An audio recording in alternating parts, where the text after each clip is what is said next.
Hello and welcome. I'm Darkness alongside Fiery Blizzard here, and this is the introduction of the Atma flag set, which is for the upcoming Atma Season 1, which should be very fun to see. So for those not in the know about this new flag set, also signups are pinned if you want to join. So it's pretty similar to the traditional Ultros League stuff, but with a few twists. For one, we got Gao. Finding Gao gives you dried meat, so you don't have to do dried meat to any dried meat hunt, which was always very annoying. You get some starting warp stones. Rizzo pass timer is very short, and there's a few other pretty minor changes as well. Force armor was removed from the dead check pool. An economizer was added. A couple other minor things, but steel was removed as a command. But yeah, yes. Hello, Fiery. You got any thoughts and anything to say? Yeah, I mean, it's about time. Normally, it used to be biannual, but we had to get it delayed a little bit of the, biannual roasting of a flag set for race standard flags. So I'm glad we finally get something to roast through this restream and probably for the next few days, although I noticed there was a lot of discourse on these flags over the past month or so. So I may have missed most of the fine-tuning, let's say. But I'm looking forward to seeing what this is going to be like. Sigil and Mike both, pretty, they're decent runners for sure. I feel like that just ended up sounding a lot worse than it probably is. They've been around for quite a while. They are both actually excellent racers of not only this game, but multiple Final Fantasy games and other randomizers as well. So I'm looking forward to seeing how they approach the Atma flag set. I believe both of them have some extensive experience with this flag set during testing. So they're quite a bit more familiar with this flag set than I am, and probably you as well. Meanwhile, we do have a starting Edgar, Gao, and Yeti. So one guess on who's rolled this flag set. And we'll see what our racers decide to do from here. So interesting to see how this all plays out. Yep, pretty decent treasure room there. No weapons and stuff, but lots of good support things. There's an elixir, hero ring, I think something else that was good that I forget already because I have a short memory. Let's see. Yeah, it's weird. You see that dried meat at a shop, and I don't know, it's always a reflex to buy, two of them. And I guess you don't really have to do that nowadays. Mike actually going ahead and seeing if Umaro is a character. We don't have that many character spots to begin with. We have 2 from Gao, and then I guess we do have 3 from Edgar, but it's not through Yeti. Sigil is doing the same thing. Of course, it could very well be Kefka and Narish, which would be hilarious in this situation. Yeah. But I imagine we're going to see something you would see in Ultros League, especially with an Edgar start. You go ahead and loot some. You're going to go World of Ruin, sell Figaro for the half-price shops. World of Balance, Figaro Castle for, again, half-price shops. And see what other consumables you need from there. Although Mike seems to be making a liar out of me and actually going to go to World of Balance Sal Figaro, which if you're trying to differentiate yourself from a multi-person race, if there's something in World of Balance Sal Figaro, there's a good chance other people don't find it. Yeah, especially because the one thing about World of Balance and World of Ruin Sal Figaro is those chests there on the outside are do differ between which world, so you can get both of them, or you get those chests twice if you go to both, but if you only go to one, when the other person goes to a different one, you're going to get different items. So yeah, but I think normally I would go to World of Ruin for the half off shops and stuff, but I mean, you can always go there later. And, or you can just, decide that half off shops aren't that necessary. See, my approach on this is I really want to know if there are half-price earrings or half-price sleeping bags as soon as possible. Meanwhile, there's an EXP egg. As we were talking about the World of Balance versus World of Ruin chest, that is one of the ones that is not the same between the two worlds. So definitely paying off for Mike to go to World of Balance with that egg. Certainly one of the best, honestly, the best accessory in the game. You can't beat levels. Yeah, I was literally gonna say there is one chest where that's distinction is very important, because no one's gonna go in there twice to even if you go to both World of Balance and World of Ruin, you're not gonna take that chest in both of them. You're only gonna take that chest when you're going into the basement. So unless people all decide to go to South Figaro World of Balance first, but Sigil is also doing. Yep. All right. Yep. So he will get that EXP egg if he chooses to loot the basement. To also clarify a bit further, the chests that Mike is currently doing in the basement are not different between worlds. So if you were to go for the World of Balance or World of Ruin, the basement chests are exactly the same. So anything down here, anyone else who goes for South Figaro would also find the same items. But yeah, that one chest, since it is technically in the overworld and not in the basement, does still apply to or is still different between the two worlds. So that's Sigil not going into the back of the house is going to miss out on probably again something incredibly important on that egg, but maybe there's one or two more lurking around. So we'll have to see just how big of an advantage that is for Mike. The other thing I do want to point out, and you had mentioned this before the race when we were just talking about the flag set, is at least from what you were telling me, Illuminas are now in shops as well. Oh yes. So yep. So we have a chance of seeing those. I believe it's only in shops. I don't think they can show up in the whatchamacallit, Coliseum. Yeah. Okay. Yeah, I mean, I don't know. I mean, we can have a discussion, or people in chat can discuss whether or not you'd rather have Illus in shops or in the Coliseum. They kind of both have their upsides and downsides in terms of routing or in terms of missed opportunities.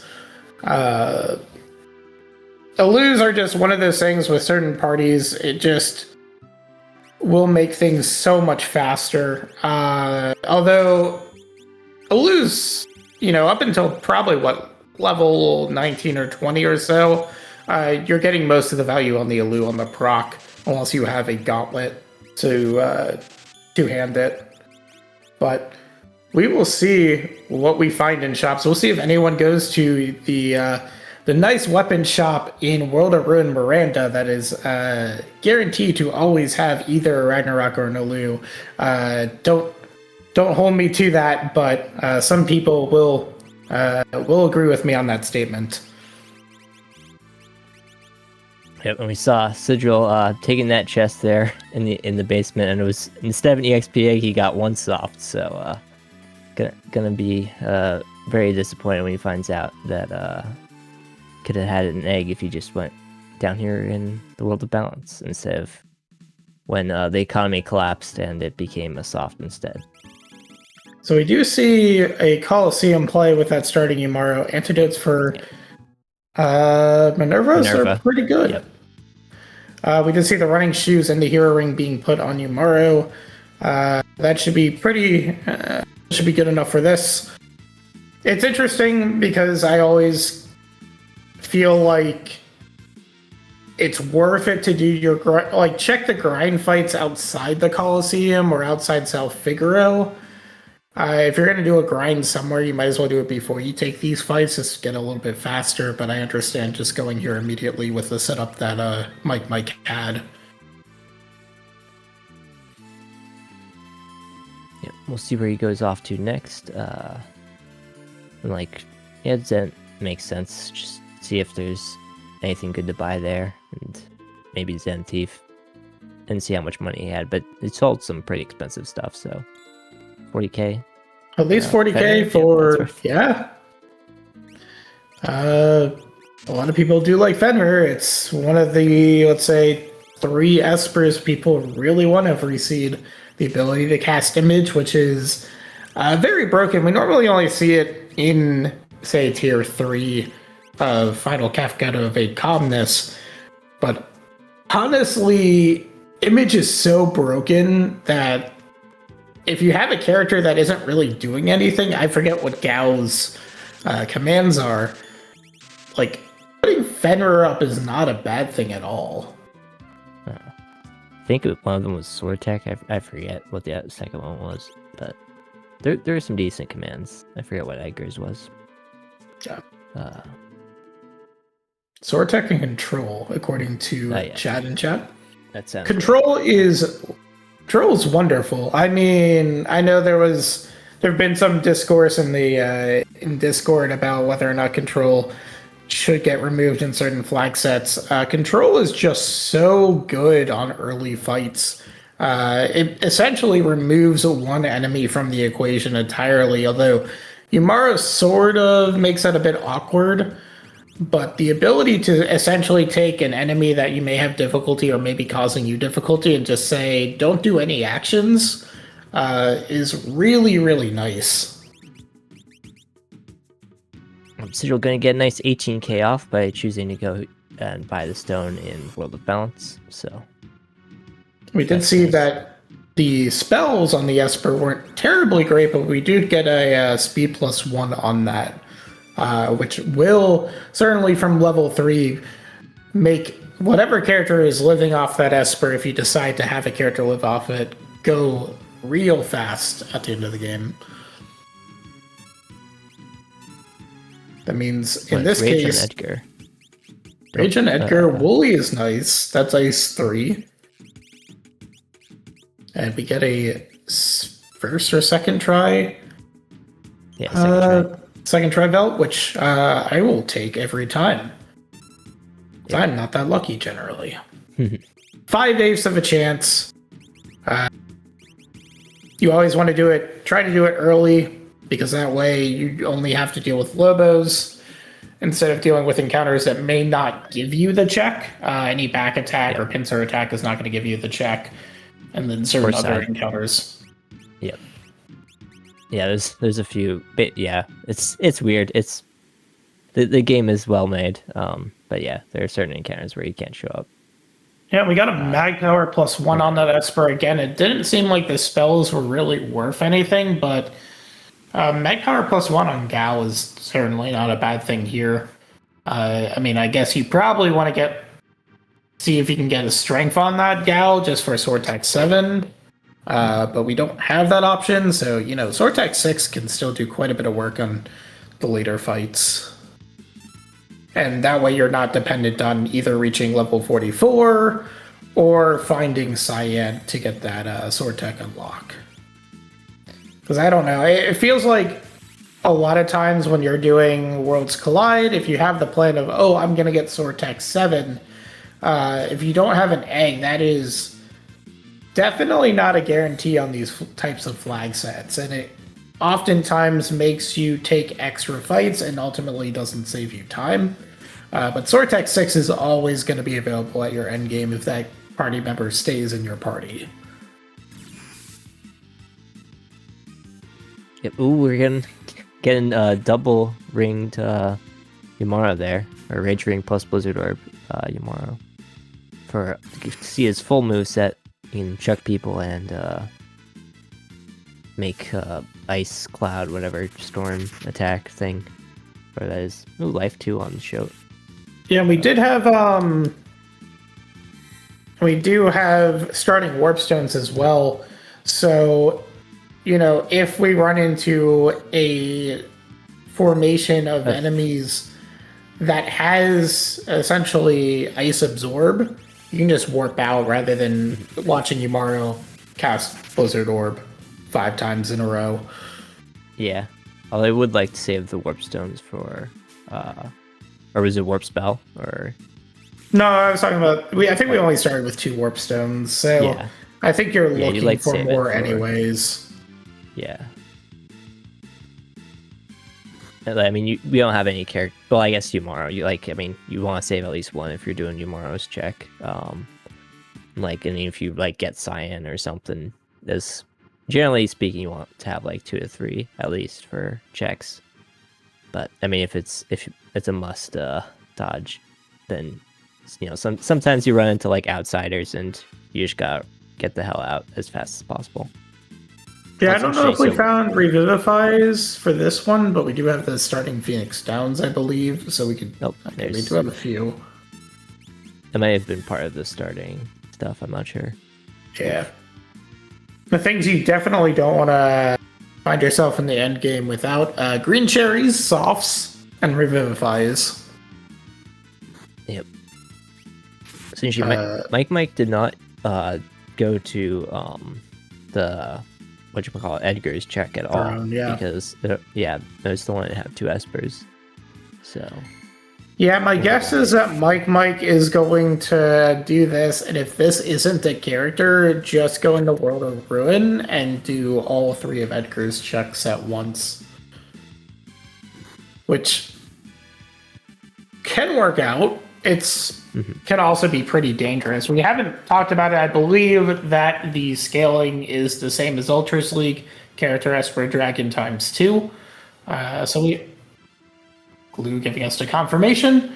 So we are on Sigil side, level 12 scale plus some fuzz factor, either +2 to -1, or on Mike's side, level 10, which means level 12 and level 14 once we get done with this check. Assuming that is not a dead check, which is a possibility, but we'll find out. At that point, depending what these fights are, maybe a little bit unfortunate, but at the same time, these are good fights to get. The first one was a little bit obnoxious because of the Bolt and Bolt 2, but something like this is really nice because you can just essentially kill 3 of the 4 using a Phoenix Down or a Revivify. Mario getting stopped, though. Oh, that's up. Oh, never mind. But yeah, it's just always a question of how to deal with the Apocryphos. That should be fine. But yeah, very undead Serpent's Trench, it feels. Yep. Oof. So, alright. We're instant kill on the Gal. Luckily, we're not level 4. Ooh, Virate coming out. Luckily, not. And Doom. And that's a reset from Sigil. That is unfortunate. Yeah, that's just very awful luck there. Yeah, I didn't see all that fight too clearly. That definitely looked like it got out of hand, and I'm kind of curious about how. But yeah, that seemed like very, very poor luck. Yeah, well, Edgar got zombied and then swung into. I guess he has like a Doom Scythe or something or whatever. I forget. One of the instant kill procking weapons, and it procced on Gao. And then at that point, all that's left is Umaro. So I think Mike did the classic confusing Brachiosaur with Brontar. Brachiosaur doing the disaster move on Brock. Brontar doing Fire 3. At least that is my assumption. I may be wrong. I just know I do that often enough to call someone else on it. Yeah, I know. I need to work on my rages. I know like none of them, so I just I pick whatever sounds coolest. or like the 2 rages I do know, which is like Prussian and Lurid and Stray Cat. Yeah, Retainer for Shock as well. That's a good one. Mm-hmm. Meanwhile, we're going to see what we get at Serpent's Trench. It is a lock, which is also kind of awkward because your 2 character spots from lock are, the South Figaro Cave and Phoenix Cave. South Figaro Cave is fine. Phoenix Cave is kind of a hike. I don't know if you do Phoenix Cave before doing the entire Edgar loop. But I guess that's going to depend on what we get out of the South Figaro Cave at some point. Yeah, I think I'd probably do South Figaro Cave, and then I'd probably just do the Tritalk Umaro loop. I mean, we know it can't be a character, but now that we have Lock with... we have 4 characters there's a good chance to get lots of decent espers or at least some good gear. So I think I'd probably do that next, and then Mike choosing to go here now. Yeah, this is I guess to me this is a curious play because you could go South Figaro Cave and walk from South Figaro Cave to this castle, and not scale up your first boss fight anymore. And it kind of routes really nicely in that regard, but Mike deciding to skip South Figaro Cave early on. And we'll see if Mike decides to stay in the World of Balance and take South Figaro Cave, or hops over to the World of Ruin to do weapon shop and a couple things over there. Kind of a couple ways you can approach this. Have off X potions and elixirs. Always nice to have those because you can always just buy them and sell them later if you need the money. You can just sort of get build up a bank of those sort of things and use them if you need be, and if not, you can just sell them later. So I'm kind of gonna. I'm looking at both these inventories, and we have honestly very few sleeping bags. I think on both sides, they're expensive. We didn't get them half price, but sleeping bags are one of those things. I feel like you need at least 20 to go through a seed. So we'll see if our racers realize they may want to shop for a few more. But we do have Mike going immediately into the World of Ruin, not doing South Figaro Cave, just skipping that now and going to weapon shop. We'll see if we get a Esper out of this, or if they're both, quote, dead checks. Looks like an Esper. Shiva or Behemoth Suit, I don't think that's really an option which one you choose. Yeah, we don't need any Behemoth skins right now. I don't think Mike healed at any point between Serpent's Trench and now.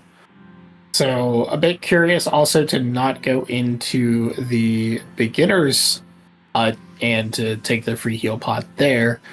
Hopefully is able to make it to the save point and not ambushed by an ice dragon. Yeah, that'd be a bit unfortunate.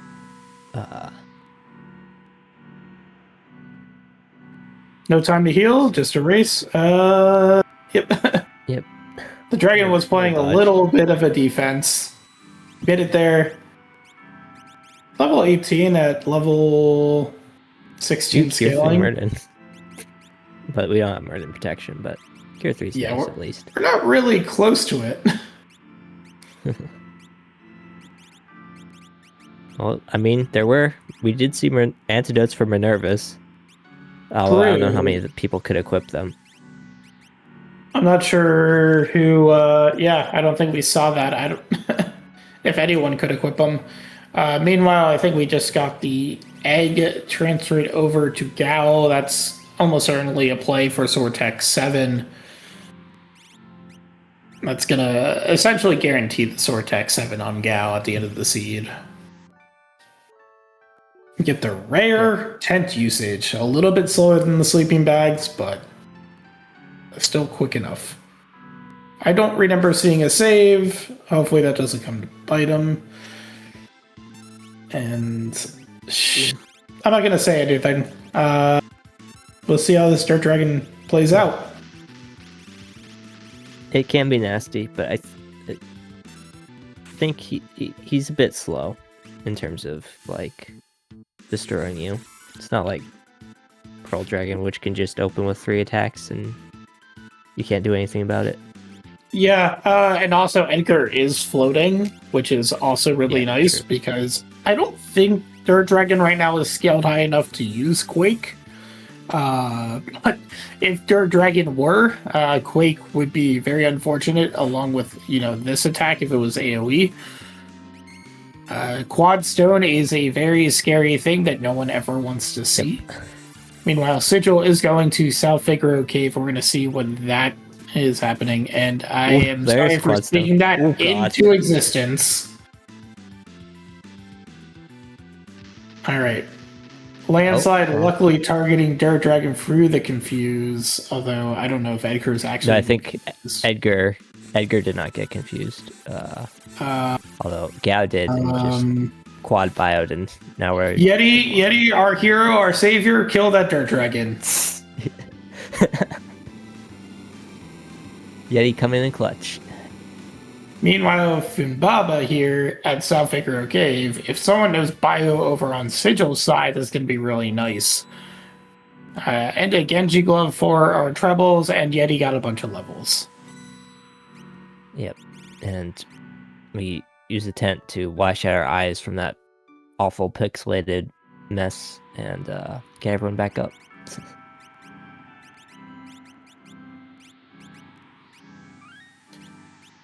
But anyways, AoE Stoke. It's a lot of fun. Yeah. Yep.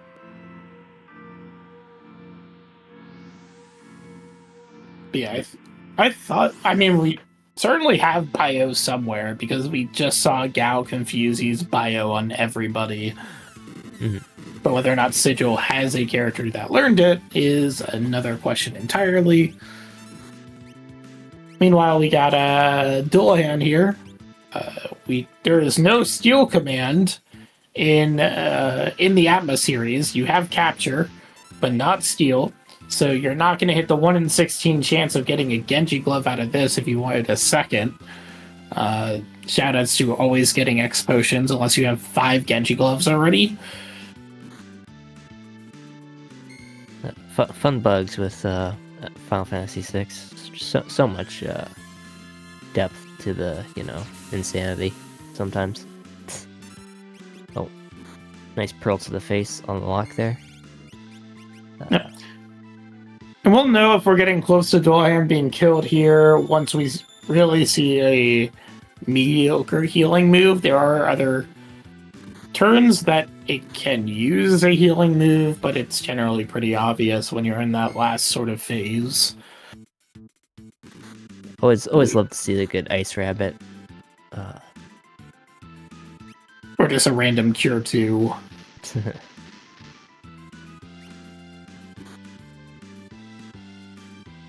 Oh, there we go, Sunbath. Going for nice 400. Kenyumara used the good swords. There are no good swords in this seed, so who knows? Yep. 33% chance says Yumaro can. That also means 100% chance that Sabin cannot. Yep. There is one thing that I want people to take away, is that Sabin and Cyan can never equip a sword that is worth anything other than maybe an enhancer.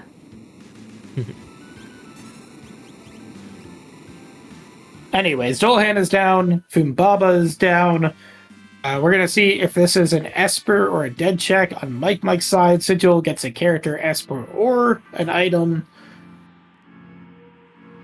That's an Esper for Mike, and that is a dead check economizer for Sigil, showing off that economizers are in the pool, aka here's 19,000 gold or 19,000 to sell at your leisure. Yeah, well, if you ever find Ultima somewhere, somehow, it could be useful, but... Actually, did Mike go for the curse shield? I don't think he did. Yeah. I assume. I think curse shields are still set at, what, 715, 815?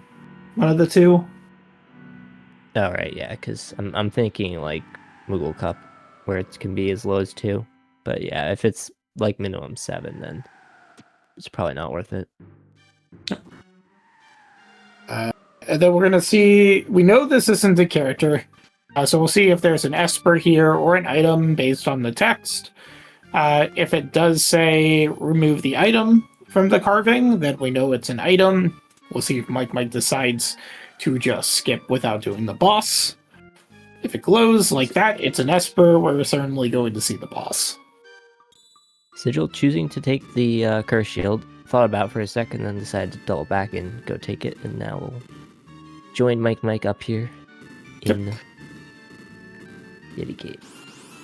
We got our second good Esper in terms of action. It has Siren. which is certainly one of those espers that we do want to see. Just for that mute cast on tier 2, which if you don't learn mute naturally or you don't have a lore command with Sour Breath, mute taking care of magic until it does its def counter is really, really nice. Because magic can ruin your day in tier 2 if you do not kill it fast enough and you let it take on some actions. Shoutouts to quarter into action of, I don't know, just kill you. Yeah, like murder an opener on tier 3 or just like 10 hits or anything. Like, or just a spell from magic. Meanwhile, we got muddle. Yep. We do have Dirt Dragon on Sigil side. We're gonna see that Fenrir being casting that image, and the reason why I say this is incredibly broken in Final Fantasy VI is because the way image works, and you may not notice this as the person controlling it because it never seems like this, is that for every physical attack, there is a 75% chance that the image will not break, which means there's a 25% chance the image breaks. Sometimes it feels like that's not the case, but this is also why it can be incredibly aggravating to kill Doom once it goes into that second phase. So, yep. I've definitely had times where I've swung at Doom like 20 times and just miss. Like, come on, at some point it has to break, right? Right? No, it really doesn't. Meanwhile, we do the Siren. The good thing about Siren is they cast mute. There's no other upside to that Esper the way it looked. Mike saying, okay, only the Yeti got EXP. I'm gonna go directly into Opera House Dragon after this. Try Takumaro. Try to get my characters back on scaling. We just saw Ultros 4, which doesn't give any EXP. So staying a key to a fast time in Worlds Collide is just stay above scaling, right? If you are being outscaled level-wise, those fights are going to take considerably longer than they would otherwise. And that seems so obvious just saying it, but you can kind of let it get away from you without paying too much attention, depending on what bosses show up. So Mike, again, not getting EXP really from the dragon or from the Umaru spot. Just going to go ahead and try to fix that.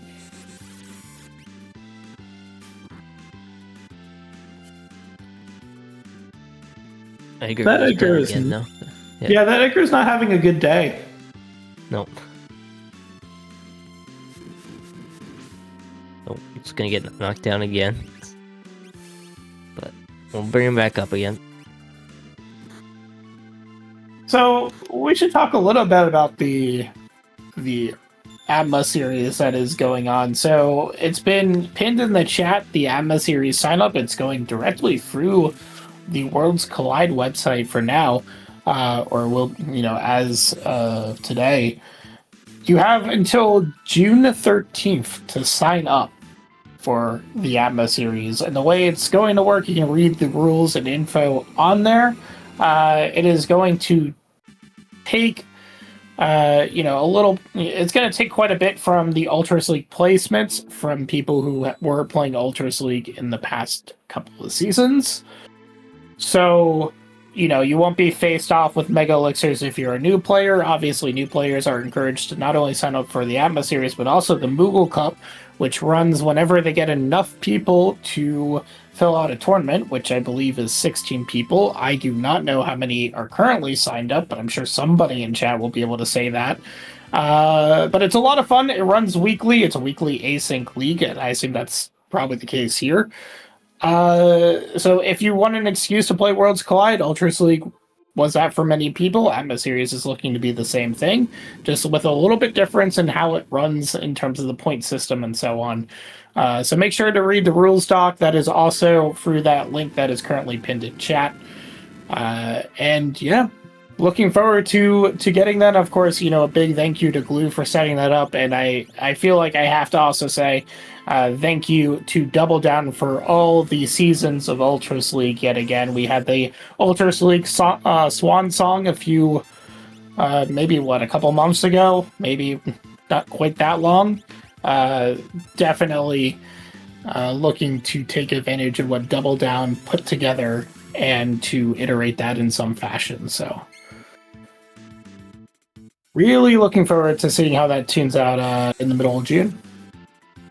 Yep, definitely be looking forward to commentating a lot of those. Probably won't be playing because I'm a bit rusty, but you never know. Maybe I'll be talked out of into the ring. But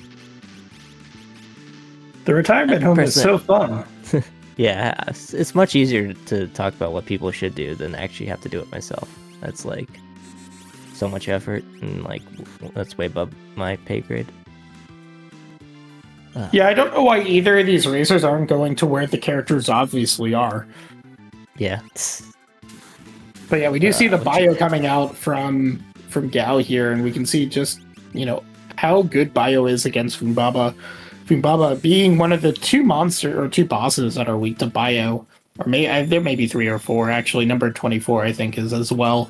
Or number 128, whichever one it is, and Poltergeist being the other that is weak to poison. But yeah, right now it's looking like it's either Edgar's checks, Kefka and Arsha or Phoenix Cave, so I don't blame him for avoiding those checks, but gonna have to go to one of those at this point. We'll see what they choose. I don't know about you. I don't know what you choose. I think I'd probably do Edgar's checks just because I got 2 chances instead of 1. But yeah, I mean, all that. Yeah. 4 characters, I'm always more tempted to go into Edgar's checks, so you keep the full party. With Phoenix Cave, you have a 3-1 split. There are going to be a lot of people who say the other thing, and that says Locke was the 4th character, so by odds, Phoenix Cave is more likely to have the answer than Edgar's checks, just because it's further down the chain. But also 2 is greater than 1, as well as the fact that there is a dragon in both of those. So again, the full party is going to get the dragon boost. And while this may not be the final party of the setup, any level you get now is going to boost a level of that 5th character that's going to be entering on the character average of everyone you have. So just advantages. It's also, it's a little bit nice in a sense if you get a character 5 and character 6 a little bit late, because that means your character 5 and character 6 are also going to be somewhat useful during the final fights. But we do see that Mike is going to take the Phoenix Cave dive. Glue is probably really happy because that party setup really makes it seem like that Yeti is going to be here to stay. If you weren't going to have a Yeti in our final party, there would be no reason to have a Yeti in the party that is more than likely going to fight the Red Dragon spot in this Phoenix Cave. Yep, interesting choice. Sigil gonna just choose to go here. Might also just choose to peek first, and because engine room it's much faster. And you don't have to do both Edgar checks. You can just do engine room if that's a character, and you'll see the reward pretty quickly. Once Sigil gets out of this room into the next room where you would fight the do Locke's check in World of Balance. We do see it is not a character. Ooh, we don't see makes sense. Yep, we do not see a automatic reset, which means Sigil is going to go all the way to Ancient Castle. The reason why this takes so long is because you have the cutscene to dig out and go to Culligan, and then you also, at the end of going in and out, you then have to walk all the way back to the Blackjack, which is a non-trivial walk as well. So it is a bit of time investment to go to Ancient Castle, but the other reason why you do this, not in this seed, if you were really looking for monsters in a box for, say, a Katana Soul or a Gigantos fight for EXP, there are 2 monsters in the box in the way to Ancient Castle. There are double also Atlas. apparently 2 Atlas armlets right next to another. So that was pretty neat. But yeah, we're going to see very quickly which one of our... Well, there is the possibility that neither of our racers are right. Yep, it could be Kefka Kefka Narsh Narsh. is still open. And Mike doing the classic, forgetting to hit the button to let party number 2 go through the Phoenix Cave. If you are a runner or a player of Worlds Collide and you tell me you've never done that before in your life, I will call you a liar 100% of the time. Yep, I definitely, the last time I was in here, I definitely did that. That button there is very easy to forget, just because it's in a different room. You have to go sort of walk backwards for it. Yeah, this is why I've just started hitting that button and switching the party to immediately. Mm-hmm. So I can't... I mean, I can still not pay Yeah. attention and then forget it, but, like, trying to have that ingrained muscle memory to hit the button, switch to party 2, and then settle up on that button. It actually avoids one more party swap to do it that way, so it's pretty nice. But kind of have to train yourself to do that. Oh, and fun bug exploit being shown off here by having one party on the save point there and then switching immediately without moving. You can save and heal as the other party, which is always nice. So we get full heal without the save point, just being able to use sleeping bags, and we'll second try on the chest there and take on the Ace Dargan. Should go down pretty easily. Ooh, except he can do North Cross. I forgot about that. Nobody getting hit by it, so missed. that's pretty nice. Yeah. Meanwhile, we have kind of been ignoring Goddess on the left side here. We finally did get a love token on Sigil's side after the Yeti did do quite a bit of damage on Goddess herself. I'm not sure how much this Goddess has left. Goddess being, of course, one of the statue bosses. We do have an overcast on, which means as a character dies, it will get zombied.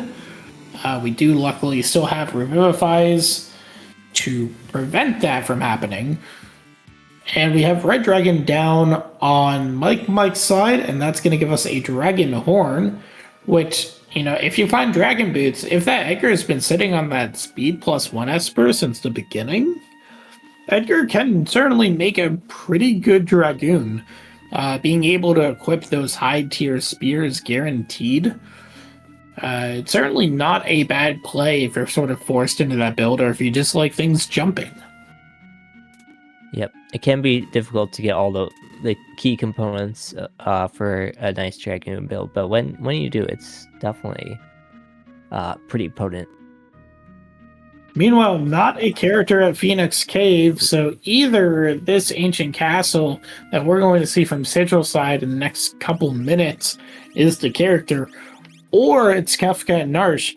Now my question to Mike, is he going to stay in the world of ruin, or is he going to check Kefka and Narsh and then save scum it if it's not a character?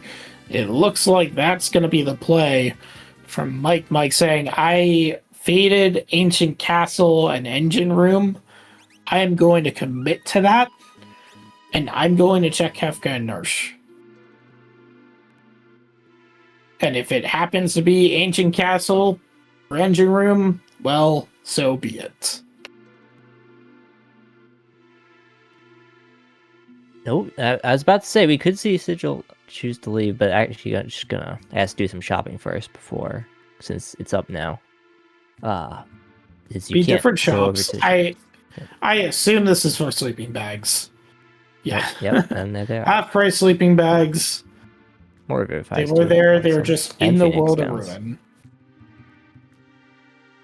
Maybe taking green cherries. Yeah, that's definitely worth it. Is Kefka and Narsh a character? No. We're gonna do it anyways. Well, we know where it is now, so Oh, Yep, more we warp know zones. That's that pretty Agent big. Castle is going to be our 5th character. Now, for those of you who hate fun, you would prefer it to be a go-go because you hate yourself. For those of you who want some fun, Strago, also because you hate yourself, but at least it's not Zone Eater. Yep, that is true. But if you were in our runner's shoes, which character... First off, which character will you want to see here? And which character do you think we're going to see here?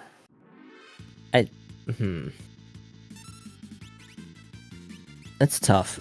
In terms of checks, I mean, probably Cyan or Sabin, but we still need a few things, and they've got a bunch of fast checks, although you don't really have much offense for them to use, although, as we said before, we don't have any big weapons for them to not be able to equip, so they're not missing out on that either, so we don't really have any magic for someone like Realm or something, so it's, or I guess, yeah, I don't know. If this is Strago, that Yeti is taking the party because I don't know you have any other answer to whatever's in, top of Fanatics if you have to go there. We don't have magic other than Bio and Ice too on Mike's side from the Ice Shield. Maybe like M-Tech Celis just for, just for some offense. That'd be nice.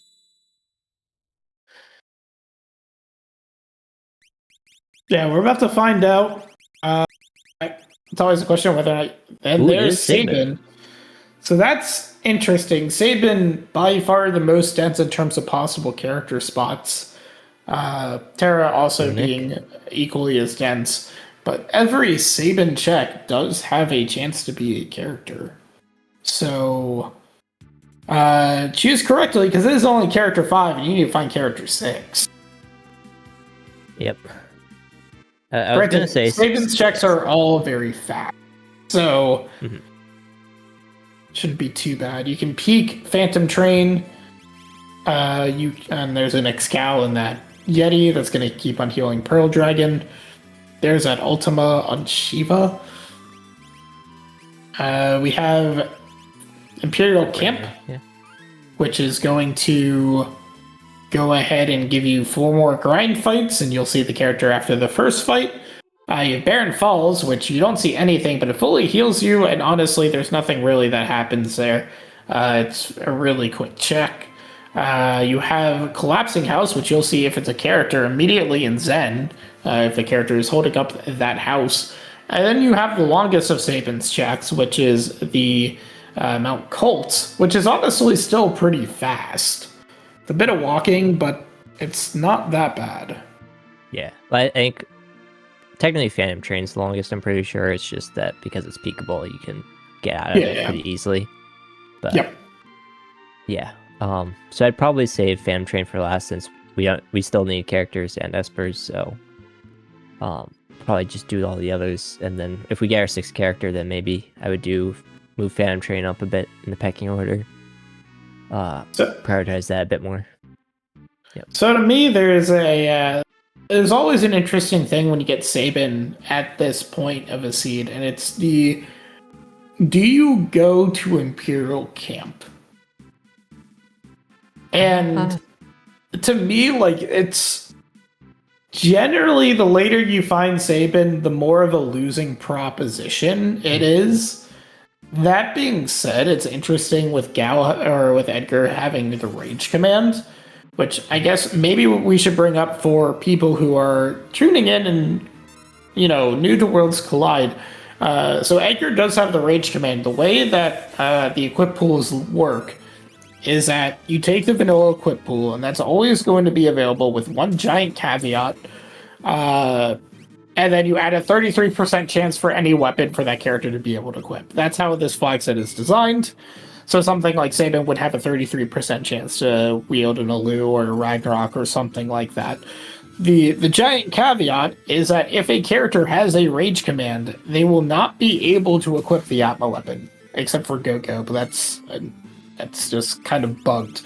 The reason why is because using the Rage command with the Atma weapon is more likely to crash your game than anything else.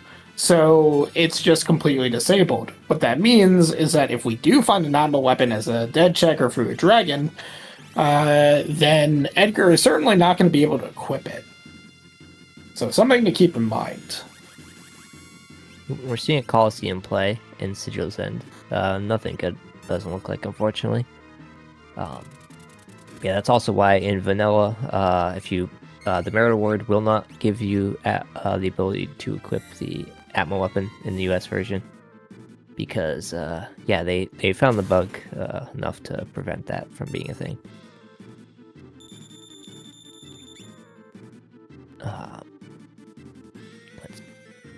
Imara swinging that Excalibur against a Boris. I don't think we know what this is.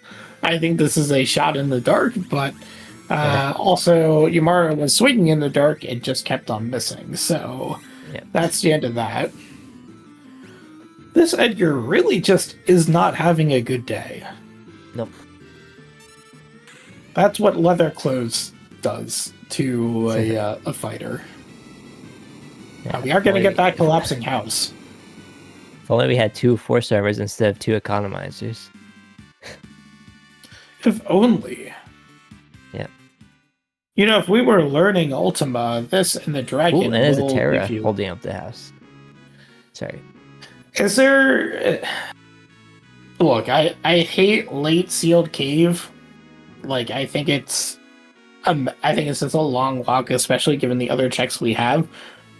But given the fact that our current item pool for like decent weapons and armor is non-existent, I have to imagine that Sigil will go out of this, go to World of Bounds, because you're just going to World of Bounds anyways, and is at least going to go to the basement, if not do the whole sealed gate. Yeah, I think I would do that. Yeah, I mean, Sealed Cave actually isn't that slow if you skip the basement, but with the amount of offense we have, I think it's kind of necessary to do it. So, I mean, it's like 12 chests for like 30 seconds of time. So I think pretty worth it. Yeah, I mean, look, you have 2 options here. You either go to Sealed Gate and see what's there, or you go to the sure thing, go to Miranda World of Ruin. I'm gonna guess we're gonna go to Sealed Gate.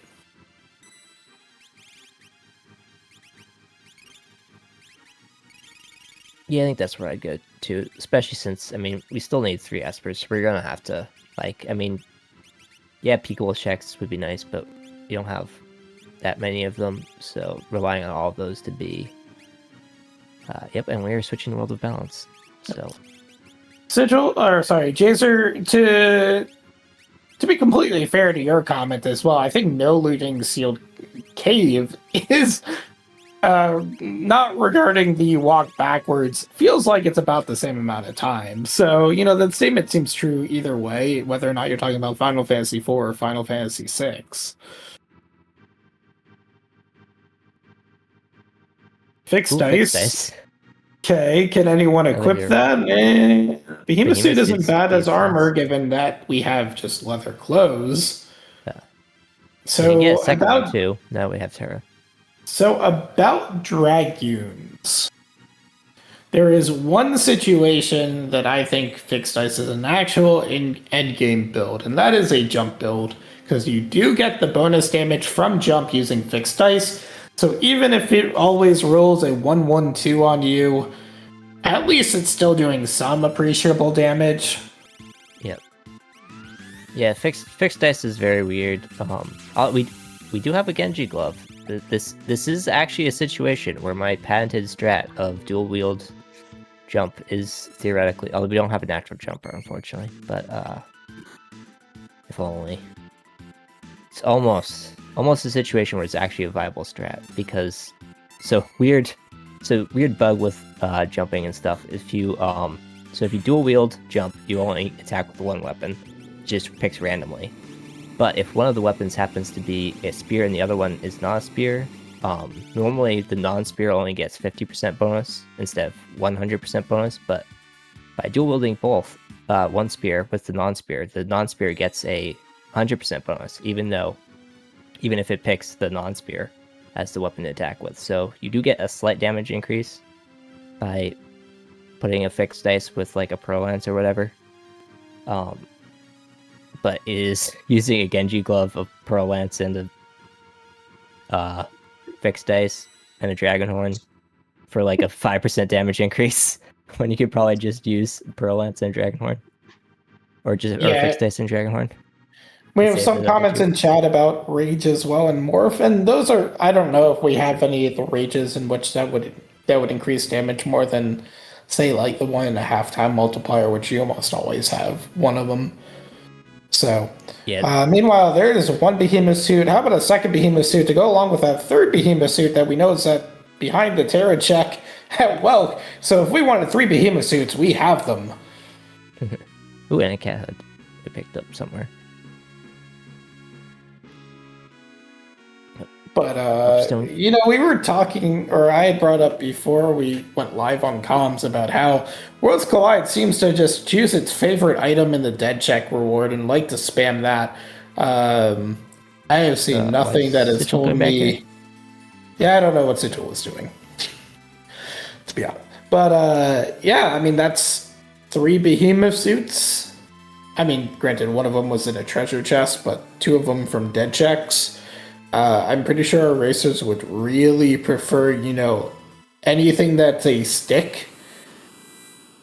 Yeah. We're even going to check Albrook for a couple more things. Telling you, it's World of Ruin Miranda. I'm going to open up the seed, screen share it to Discord, and show you the Elu and Ragnarok just sitting there. Yep. Always Miranda. Well, might dress for all the non-existent spells that we don't have.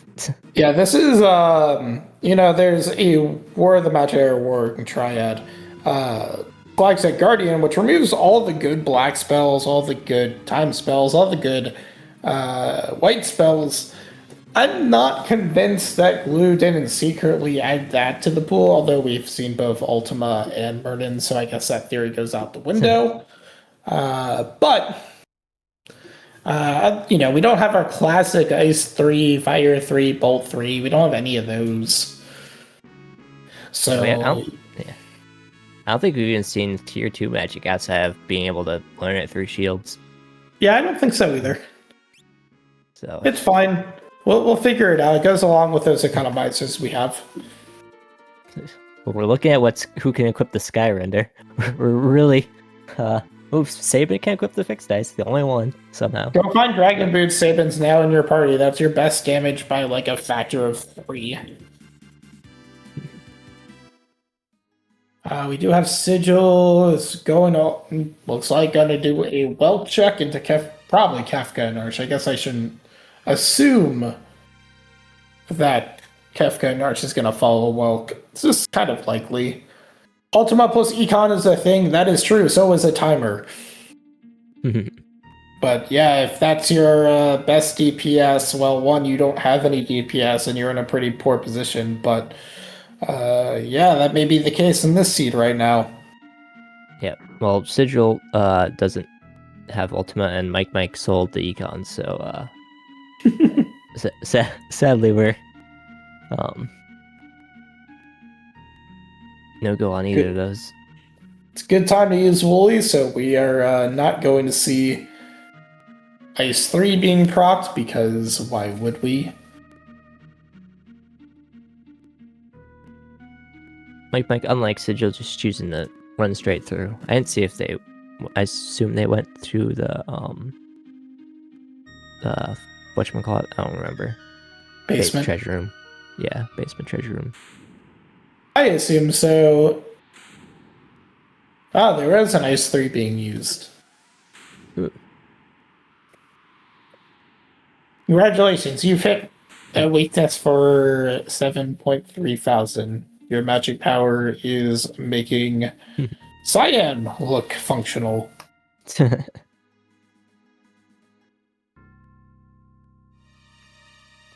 we do get a Magic Slate. And we are going to pick up Behemoth suit number whatever. I assume it's still 22 checks for skip, so add that to the pile. We haven't talked about that at all. Unlock, you need 6 characters, 9 espers. Skips, I assume, is going to be 9 characters, 12 espers, or 22 checks. Just to allow you to skip the Inferno spot and climbing all the way to the switches. Instead, it deposits you right at the top of Kefka's tower to fight the 4 statues. Well, 3 statues in the Guardian spot. So, saves you quite a bit of time to do it. It's pretty common to have done it in Ultras League unless you get an absolute jet seed. And there is no doubt that we're going to see both our racers pick up skip before this race is over. Speed +2 and mute in case we don't want to take Siren or like, I don't know, the Siren. Whoever is using Siren dies in tier 1 or something tragic. There is also the fact that mute is faster than using Siren. That is true, yes. I guess we're switching the party up. Or I guess we're not switching the party up. So the difference between Sigil and Mike is just that Kefka and Narsh, which was an Esper. And I also believe the Dirt Dragon as well at Upper House. Or not Dirt Dragon, Red Dragon at Upper House. Yeah, the Dirt Dragon spot, yeah. Yep, Mike does have an egg from the World of Balance House barrel and an Egger start seed in the World of Balance of South Figaro. That is the major difference. That has been sitting on Gal, so Gal is going to get Sortec 7 eventually. I don't think we've seen any Strength Plus Espers, so that Sortec is going to be a little bit underwhelming. I'm not... Maybe with the egg being on there long enough, maybe we'll crack that 10k threshold. But, which is what you want to hit with Sortec 7, right? You want to have at least one action that's going to do over 10,000 HP to skip the possible Berserk phase of sleep at the end of Tier 3. Yep. And so Sigil choosing to go over here to Imperial Camp, as we talked about, is pretty fast check, and you do get to see if it's character or not early on. There's 4 fights, but you can get through them pretty quickly. Yes, there was a Mag Power +1 Esper pretty quickly into the scene, one of the first 2 Espers that Mike got. Meanwhile, this is really nice for EXP right here, this fight. Early on, this is an amazing fight as well, because these enemies with basically no scaling will do basically nothing. And they give a lot of EXP. They're Phoenix Cave enemies. Later on, they may start doing some actual actions that may be a little bit harmful, but if you can get through them, they are a lot of EXP. So this is huge for Sigil because, again, not having the egg, very clearly having a disadvantage on level-wise compared to Mike. So getting a lot of EXP from this Imperial camp. Very nice. We got the blue bubble on Mike's end as we fall down against some cranes. The Sigil going to take the monster in a box. Interesting. And it's Pugs. Also interesting. Yep. Well, Lou, have you ever seen a Mega Elixir runner stealing Minervas from a Pug? Now you don't even have that option. We don't have the steal command. Like and Capture has the same problem that any attack against Pugs has, which is that it's not perfectly accurate. If you have an Elu, it's fine. But if you don't have a guarantee hit, Capture is not going to go too well. But yeah, that is Esper number 9 from Mike. That is a Mag Power +2 at the very end. Beautiful. You love to see it. Meanwhile, Sigil is going to also follow behind Mike, get that 9th Esper here. We did just see Sigil is at 18 checks after this. and we'll need to figure out where to get 4 more, which is a bit awkward to figure out where you're getting 4 from this party. You have the Opera House Dragon, but I think I would just walk the tower. I don't think it's worth it for 4 checks. The question that Sigil's going to have to answer is whether or not Sigil believes that they have the offense to really have a decent Kefka fight. Or do you go through checks and hope, as you're getting skip, that something comes along that will actually speed it up?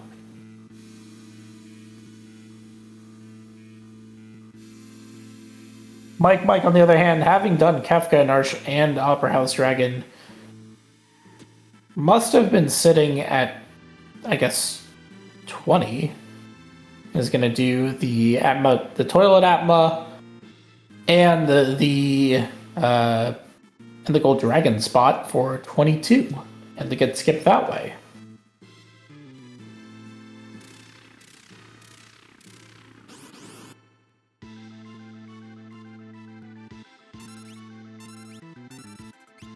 Ooh, fun Storm Dragon opener with Meteor.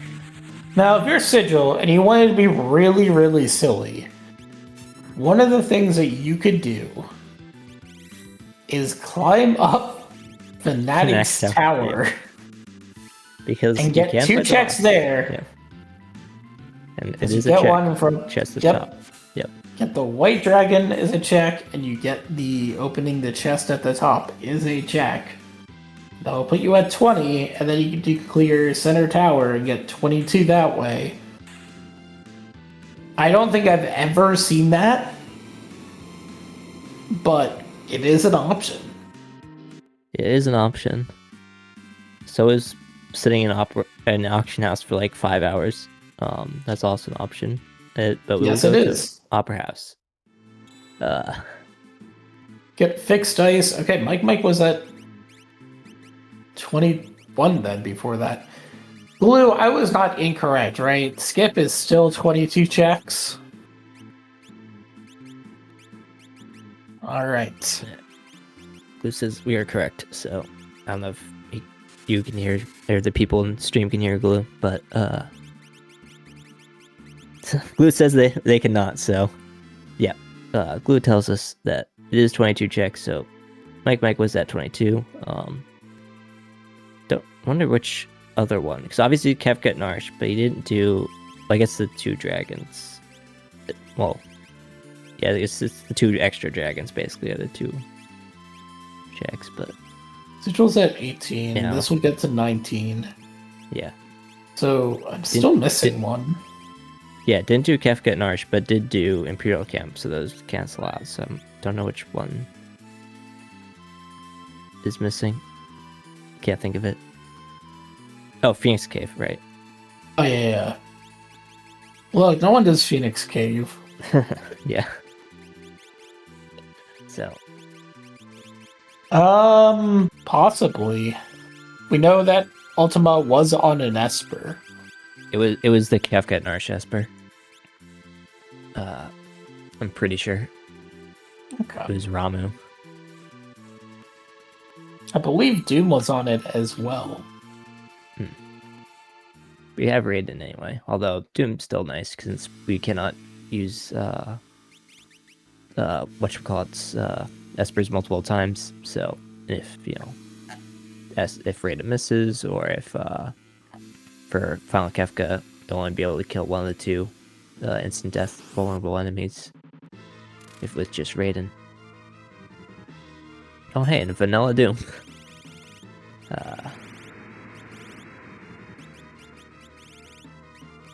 Always fun to see.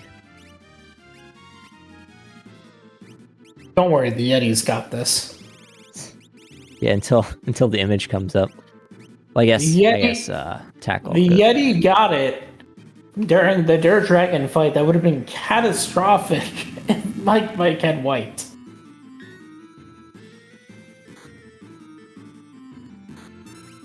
So Murden's a bit interesting. Murden being both wind and fire element makes the part where Doom decides to use Force Field a little interesting. So we'll see if Doom, what Doom becomes immune to. Probably, assuming we don't kill Doom quickly enough from this point. We'll get at least one more off. We got Sigil going to Mount Colts for their 20th. I mean, it's pretty fast. It's like a 1 minute walk. It's not Yeah, I said that before. Yep. Nice dodge of the Pearl element, and also Yumara choosing to tackle. So that's guaranteed to hit, so don't have to worry. Reverse polarity sucks, but Yumara's not doing much anyway. Sadly, the shadow there is just Vargas. It's not actually peekable, but Doom goes down with not too much trouble on Mike's end, which is always nice when you run into Doom, because I mean, you got four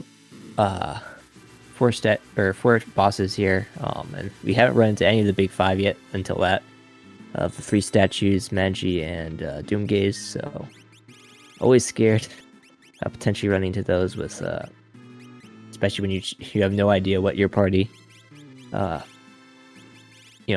which party you pick is going to run into it, and you could have a party that's very much not equipped.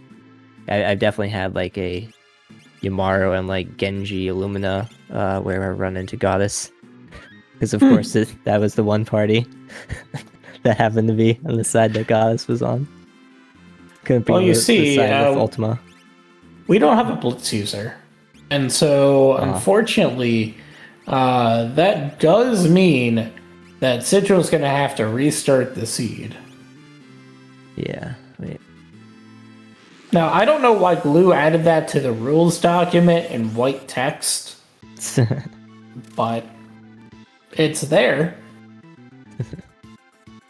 Yeah, I don't know why. I was pitching hard for like suplex to train gives you like 20 XP eggs objective, but didn't get put in.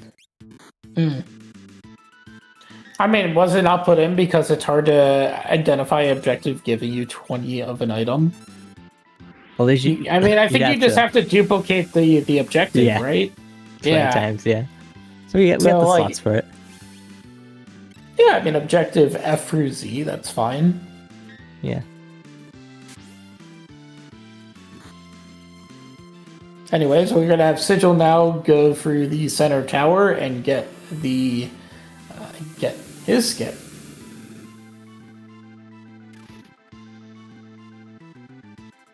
Ooh, baby. Ooh, there's the force armor right from the dragon.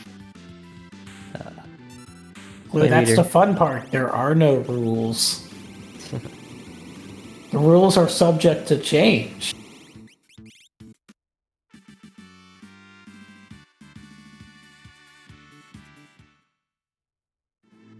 Yep. Anyways, Guardian spot down for Mike. Just 2 more statues until we face Kefka.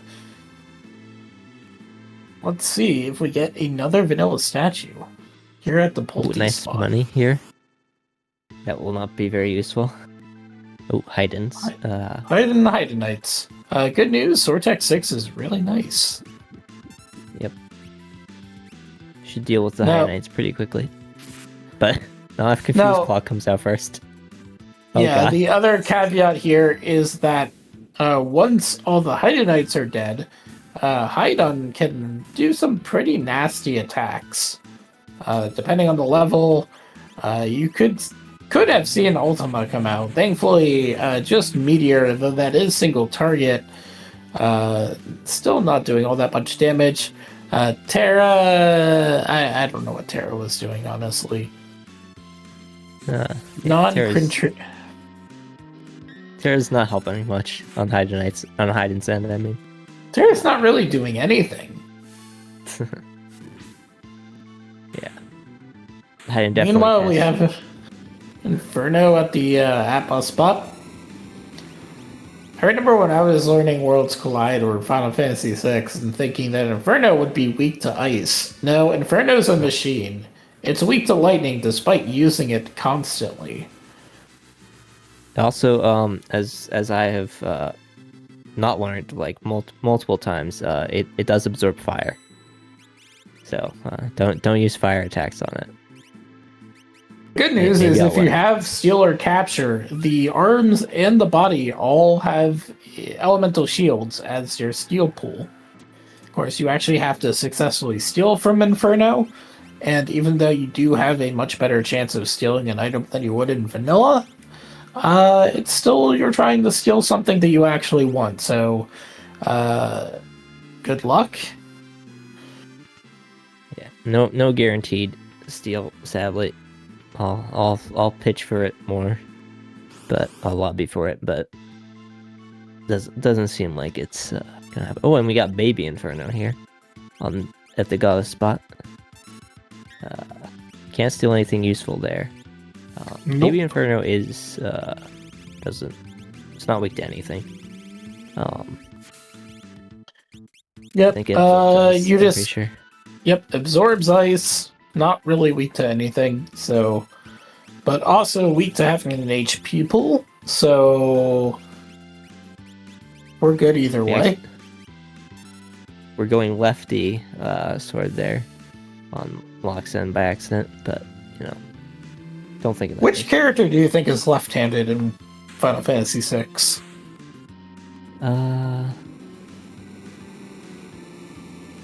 I'll go Terra. Terra's probably a lefty. I think Setzer probably learned how to be left-handed. Yeah, Setzer's probably ambidextrous. That's like part of his skills or something. I don't know.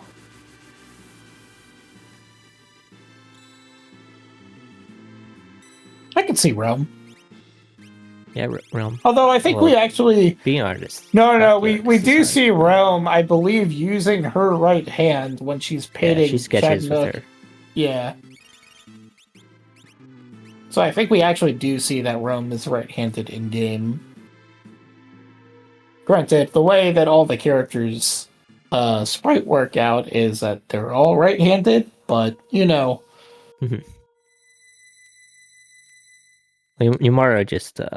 not right or left-handed. He just beats everybody up. Yep. Speaking of beating everyone up, Mike has gone through the 3 statues in the Guardian spot, is now at Final Kefka, at Kefka for the climb, is going to select their 4 characters to start off the fight.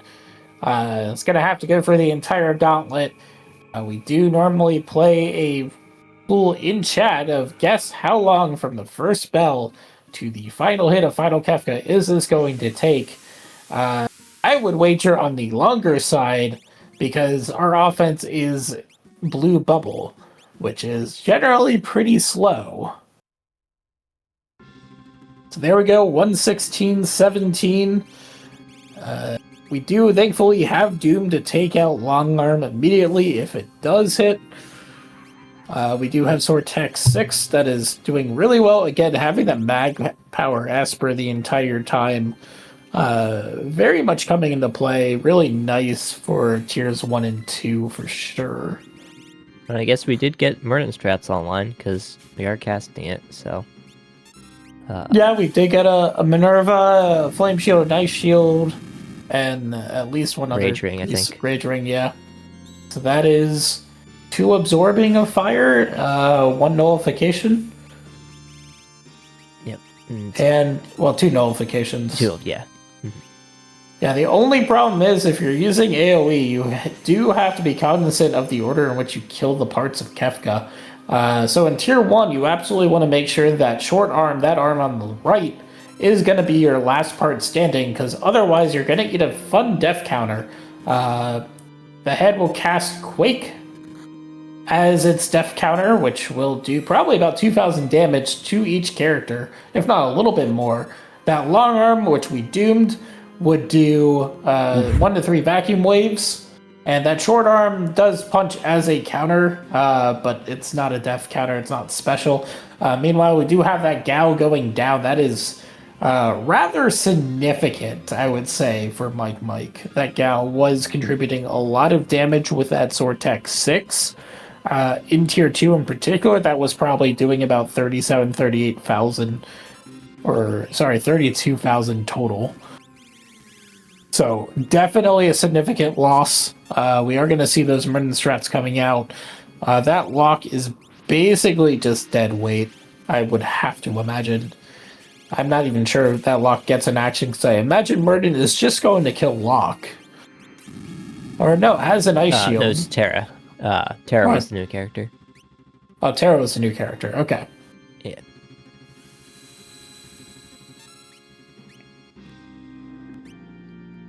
Unfortunately, Locke could not get the Fire 3 out before the Phase 2 came out.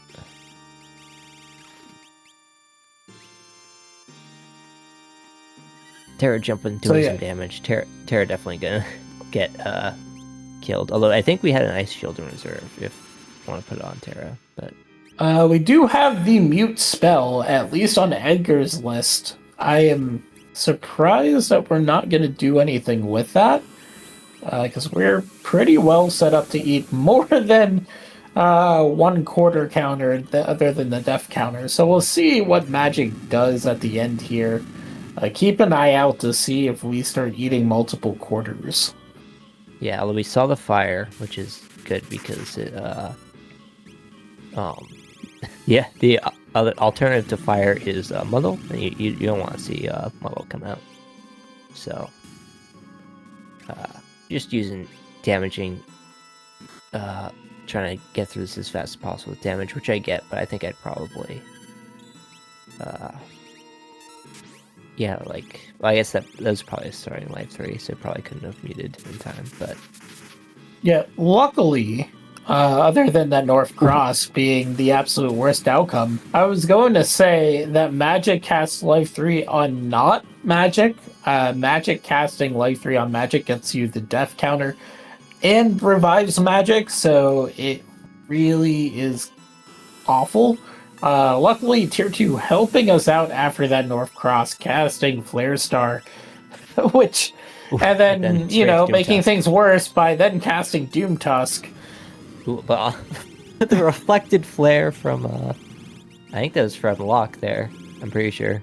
So nah, that was for Terra. Onto Terra. Yep. Because yeah, that's Locke's. That was Locke. Getting captured with that wing edge could have been a bit spicy if that attacked, you know, Edgar and killed Edgar straight out. But yeah, no, the is partially, you know, damage, sort of taking care of your damage in Tier 2 is so huge. The things that we have found, yeah, we're gonna need some blocks or some good targeting from Edgar here. I think Tiger's still alive though, because yeah. So this is yeah, we have yeah. It's not free. Yeah. Kind of set the tone on that Tier 1 with Gal going down. Yeah, that Kafka is never free. And a single Yeti, despite Glue's probably best interest, was probably not going to go ahead and beat Tier 3 and Tier 4 by itself. Yeah, probably it could maybe get through Tier 3 if you wait long enough, but Fall 1 is kind of a problem. Yeah, we do not have the DPS and the damage output, or the damage reduction needed to get Solo Yeti past Final Kefka. You'd want something like Regen or Marvel Shoes on just to get something. But, you know, with that being said, Sigil is, I believe, going to be right behind. Looks to have been... Okay, we got 2 more bosses from Sigil. My bad. We are going to see some fixed dice action from that Sabin. And yeah, Mike goes again.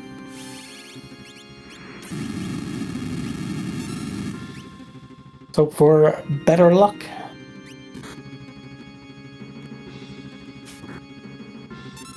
Yeah, that's the interesting thing about this particular seed is that you didn't have like the really quick and powerful offense other than this Gao using stunner. So Gao going down immediately, not great for sure. Yeah, and also all the offense is AoE, so it's makes tier 2 a bit of a challenge. So I didn't see, did Mike go ahead and move the flame shield over to Gao? I was not paying attention, but I guess we'll see whenever a Marine comes out. Yeah. Because that's I mean, honestly, that's a pretty good way to get sustain on Gao. Like, Gao is your most important member. Have him be healed by Murden. Gao's still not, Still on the ice shield. Still nullified, yep. Or the Minerva, one of the two. Better luck that time with Mike not getting punched out from Gao. Mm-hmm. Moving on to tier 2 with the full party member, you're going to see just how much more smoothly this goes for Mike now that Gao is alive.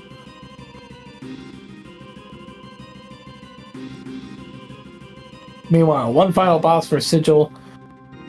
Just a Haidanites with the Gao standing. Does have Fire 3, so we're going to see some single target Fire 3. I want to see Mute come out here. I really hope that... Or Doom. We didn't see Doom either, I don't think. Doom is less important. Tools is going to go down relatively quickly. I think this is a scenario that you do Mute magic. Whether it's by that siren with Gao or literally that spell that is left and down of Murden. Magic. You asked for Mute and Magic decided to deliver with a Mute of their own. That did mean we did enough damage to get out of the muddle phase, which is nice. So we got muted instead of muddled. Double freeze, not into zombie. That's fun. Good news. The zombie fight character is also frozen. Does Locke have a fire spell? Locke's muted, so that's true. This wouldn't have been a problem if we muted Magic. Well, again, we're gonna get a Flare Star coming out from Tigerface again, following North Cross, helping our party here. Followed by, again, an immediate Doom Tusk. We're gonna really hope to not see Sortex 6 come out of Gao right now. Nope. And hope maybe that targeted the enemy. Yes, okay. Thankfully.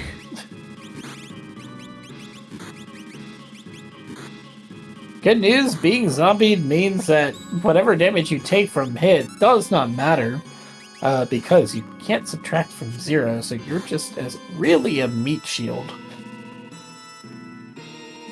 Meanwhile, this Bolt 3 is coming out, thankfully hitting the Yeti that has a Rage Ring, which means no problem because the Rage Ring does give you immunity to lightning. And more fire spells coming out.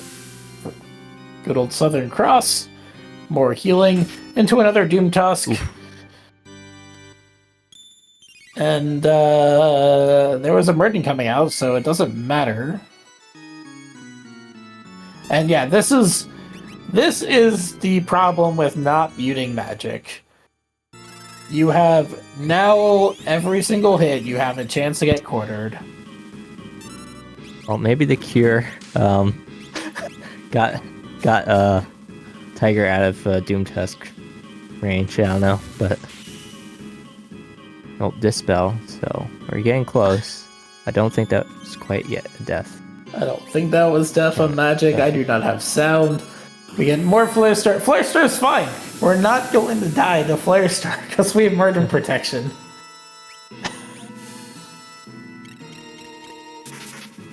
Okay, Ice 3, that's gonna do Quad 9 to Tiger. Tiger is almost certainly dead by now. Meanwhile, we have Sigil on tier 1. Shope missed the long arm that is also vulnerable to stone. But Exo does take care of it, and now is going to be going through the same climb. Not free for Sigil either. Yeti is getting rasped, which does not matter whatsoever. Yeti really doesn't have any magic. That's why Illuse and Ragnaroks don't work for the auto crit. That should be the death counter. Luckily, not getting more quartered. And then we're finally going to move on to tier 3, which is, can you control the Yeti?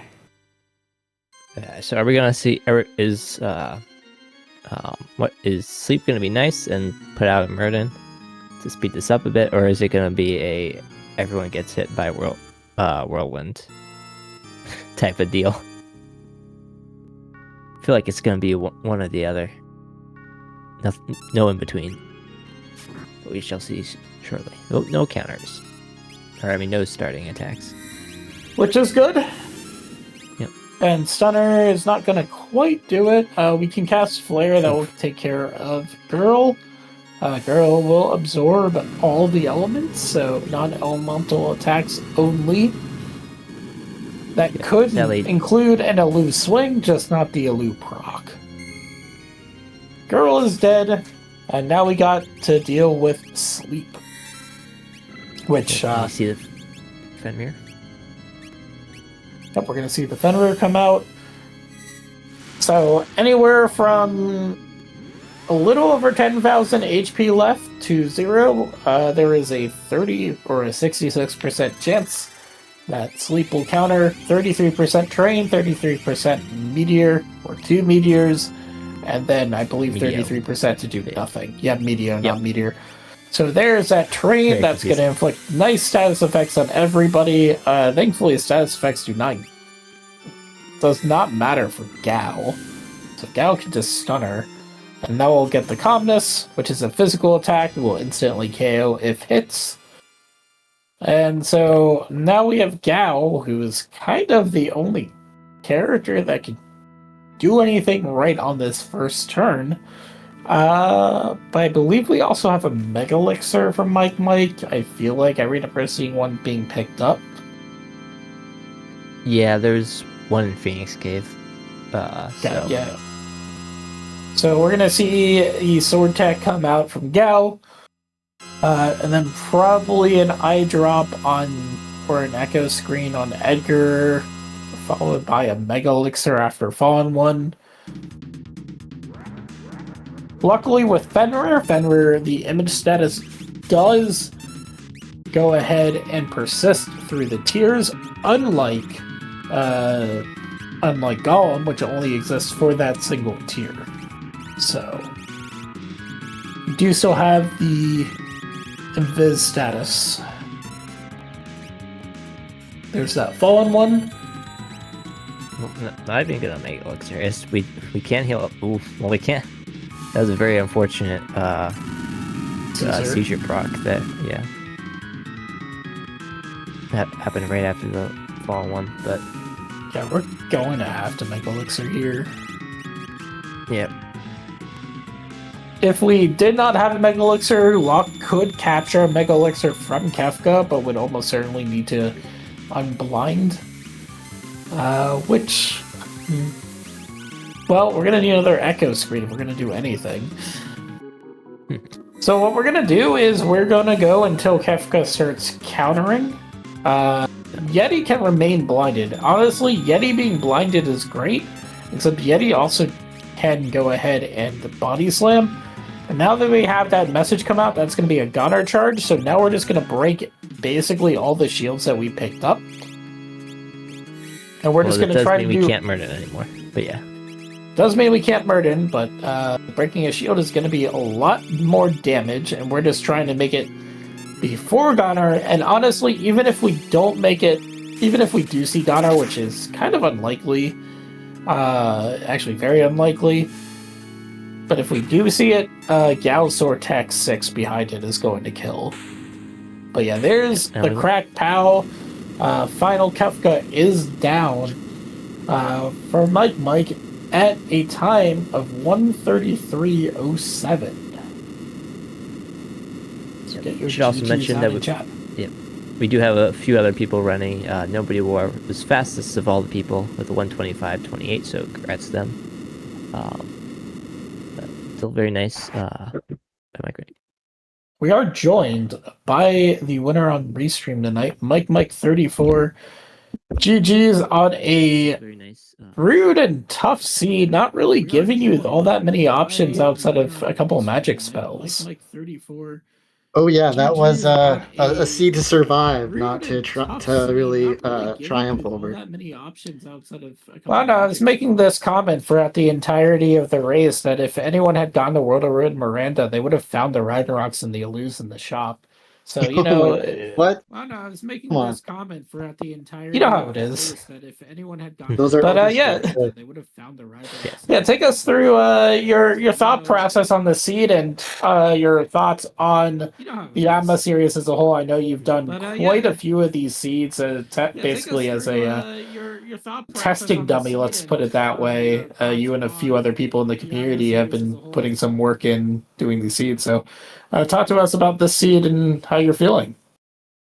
Yeah, this by far was the slowest seed I've had so far by probably, I don't know, at least 11 minutes, maybe 13 minutes. Averaging around like 1:15, I'd say. So yeah, this was definitely slow, which is surprising given the XP was one like the first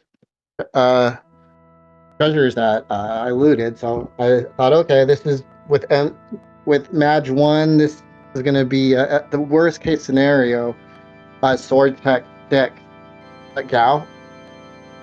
So I gave him the XP to get to Sword Tech 6 a bit faster. And it's a good thing because I think I killed all but maybe 1 or 2 at the most dragons. And it didn't get any big sticks. And I had all the speed espers too, so like Locke or Edgar would have been ready to go, but most way through the seed I got an economizer, and it became apparent at that point that I needed to live for a magic future and sold it and bought like 4 earrings and started the Merton strats. Yep, makes sense. Yeah, the dragons you didn't kill were Mount Zozo, obviously, because no Cyan, and White Dragon, because he's going to Fanatic's Tower right now. Think out all the other ones, right? Unless you didn't do the Skull Dragon. I don't think you did 2 Towers of Dragons. Oh, right, you're right. I didn't go do right side. Okay, so only 5 dragons. It felt like a lot.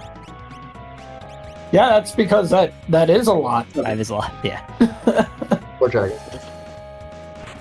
But, yeah, I mean, sort of, you're thinking about early mid-game, right? And it's like, okay, you have that starting Gao, you know, common sense says to go to Vel, go to Serpent's Trench.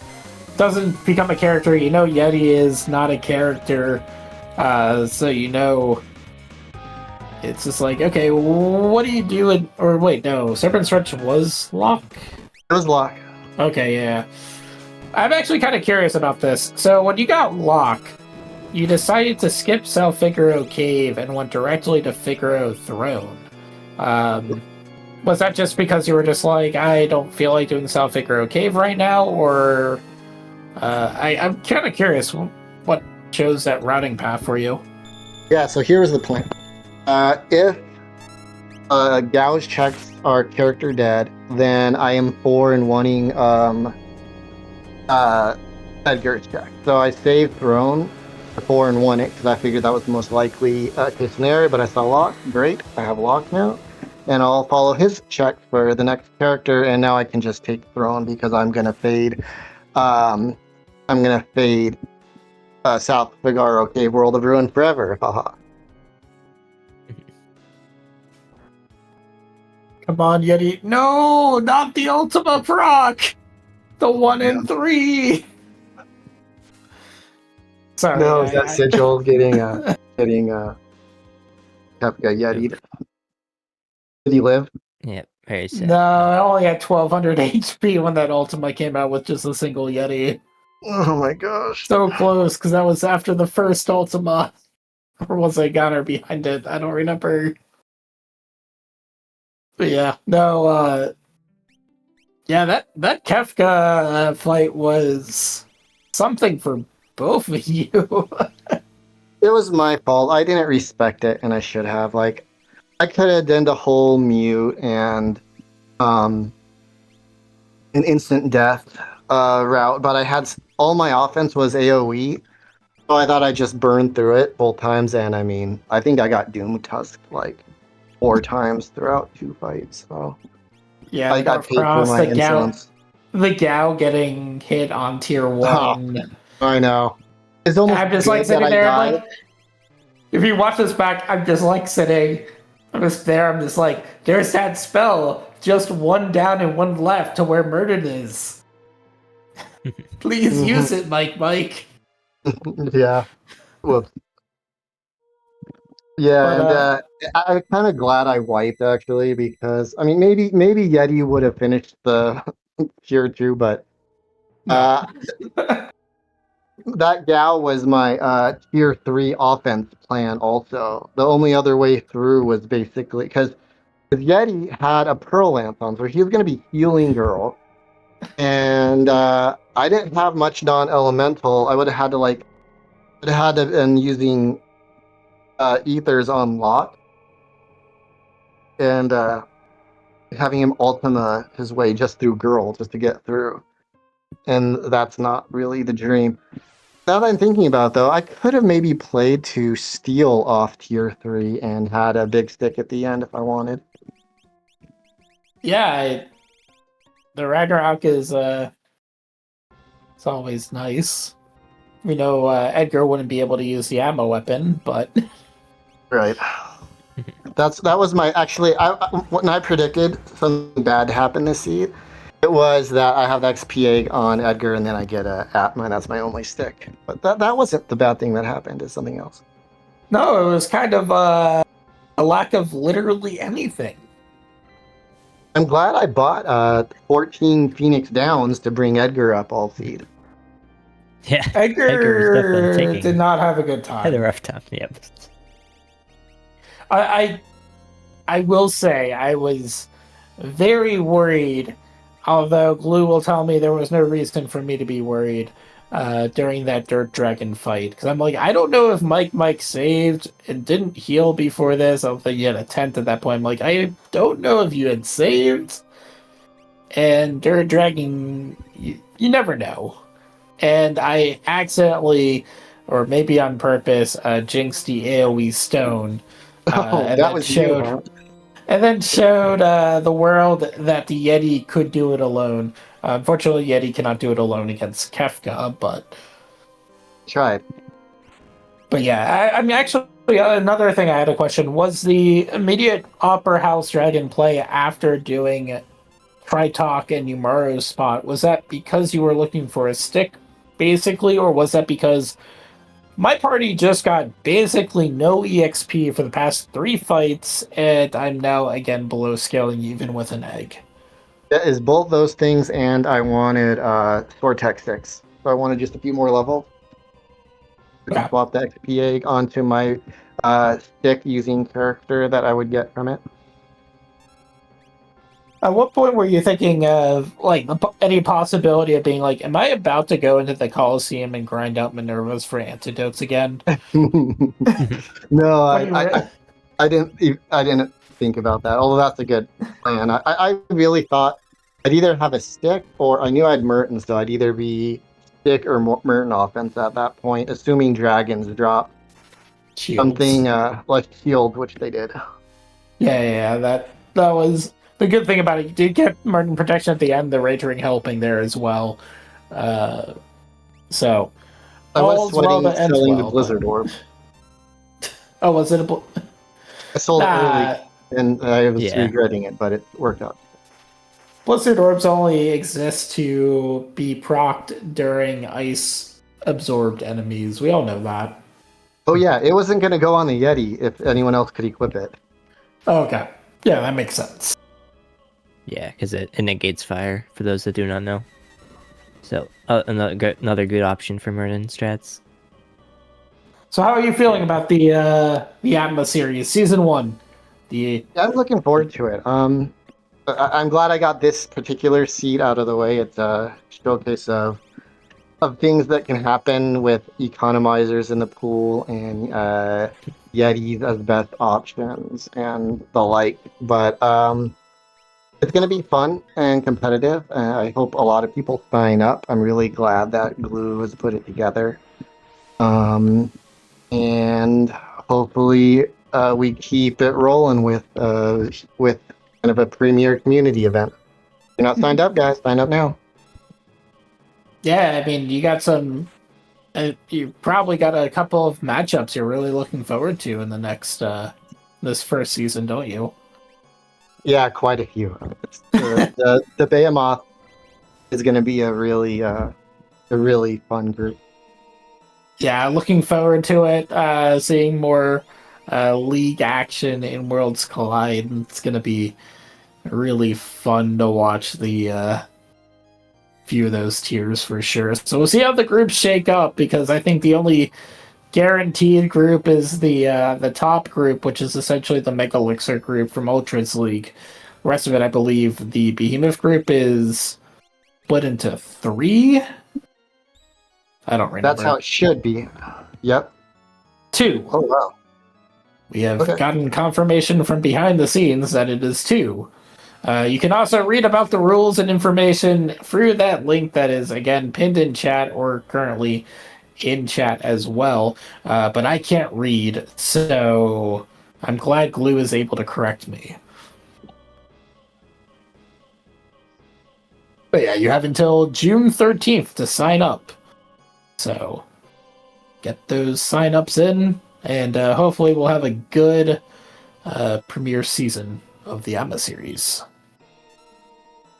Darkness, I've been asking all the questions. Do you have any questions for our restream winner tonight? Yeah, I guess one thing was with so looking for that 5th character between Phoenix Cave, Edgar's Checks, and Kefka and Arch. Just ask what are your thoughts on those 3, because none of them were none of them are the checks you really want to be doing if you don't have to. Yeah, last location, the character. Although one thing I've modified in my routing is I don't reset checks very much anymore. If I've walked there, I figure I might as well do them. So going up Pepket Nar, old me would have reset, and I'm really glad I didn't, because it was one of the espers that I really needed at the end. Yeah, I believe that was the ultimate esper, right? I think it was the ultimate esper. Also, yeah, that gave quite a bit of power, since I faded the paladin shield, which I don't know how many it took to uncurse it, but that 10. might have been unwise. 10, yeah, that probably was worth it on this seed. Yeah, Sigil picked it up but did not choose to uncurse it. Yeah, I mean, I sort of agree with that. The number of times that I have reset or warped out of, like, Yumaru's cave because it was an item, and then awkwardly had to figure out where my last check was for skip. Mm-hmm. That is... You don't have it mapped out, you might as well just do it. To me, that is a time-honored tradition. Like, X-zoning yourself against Phantom Train. Yep. So...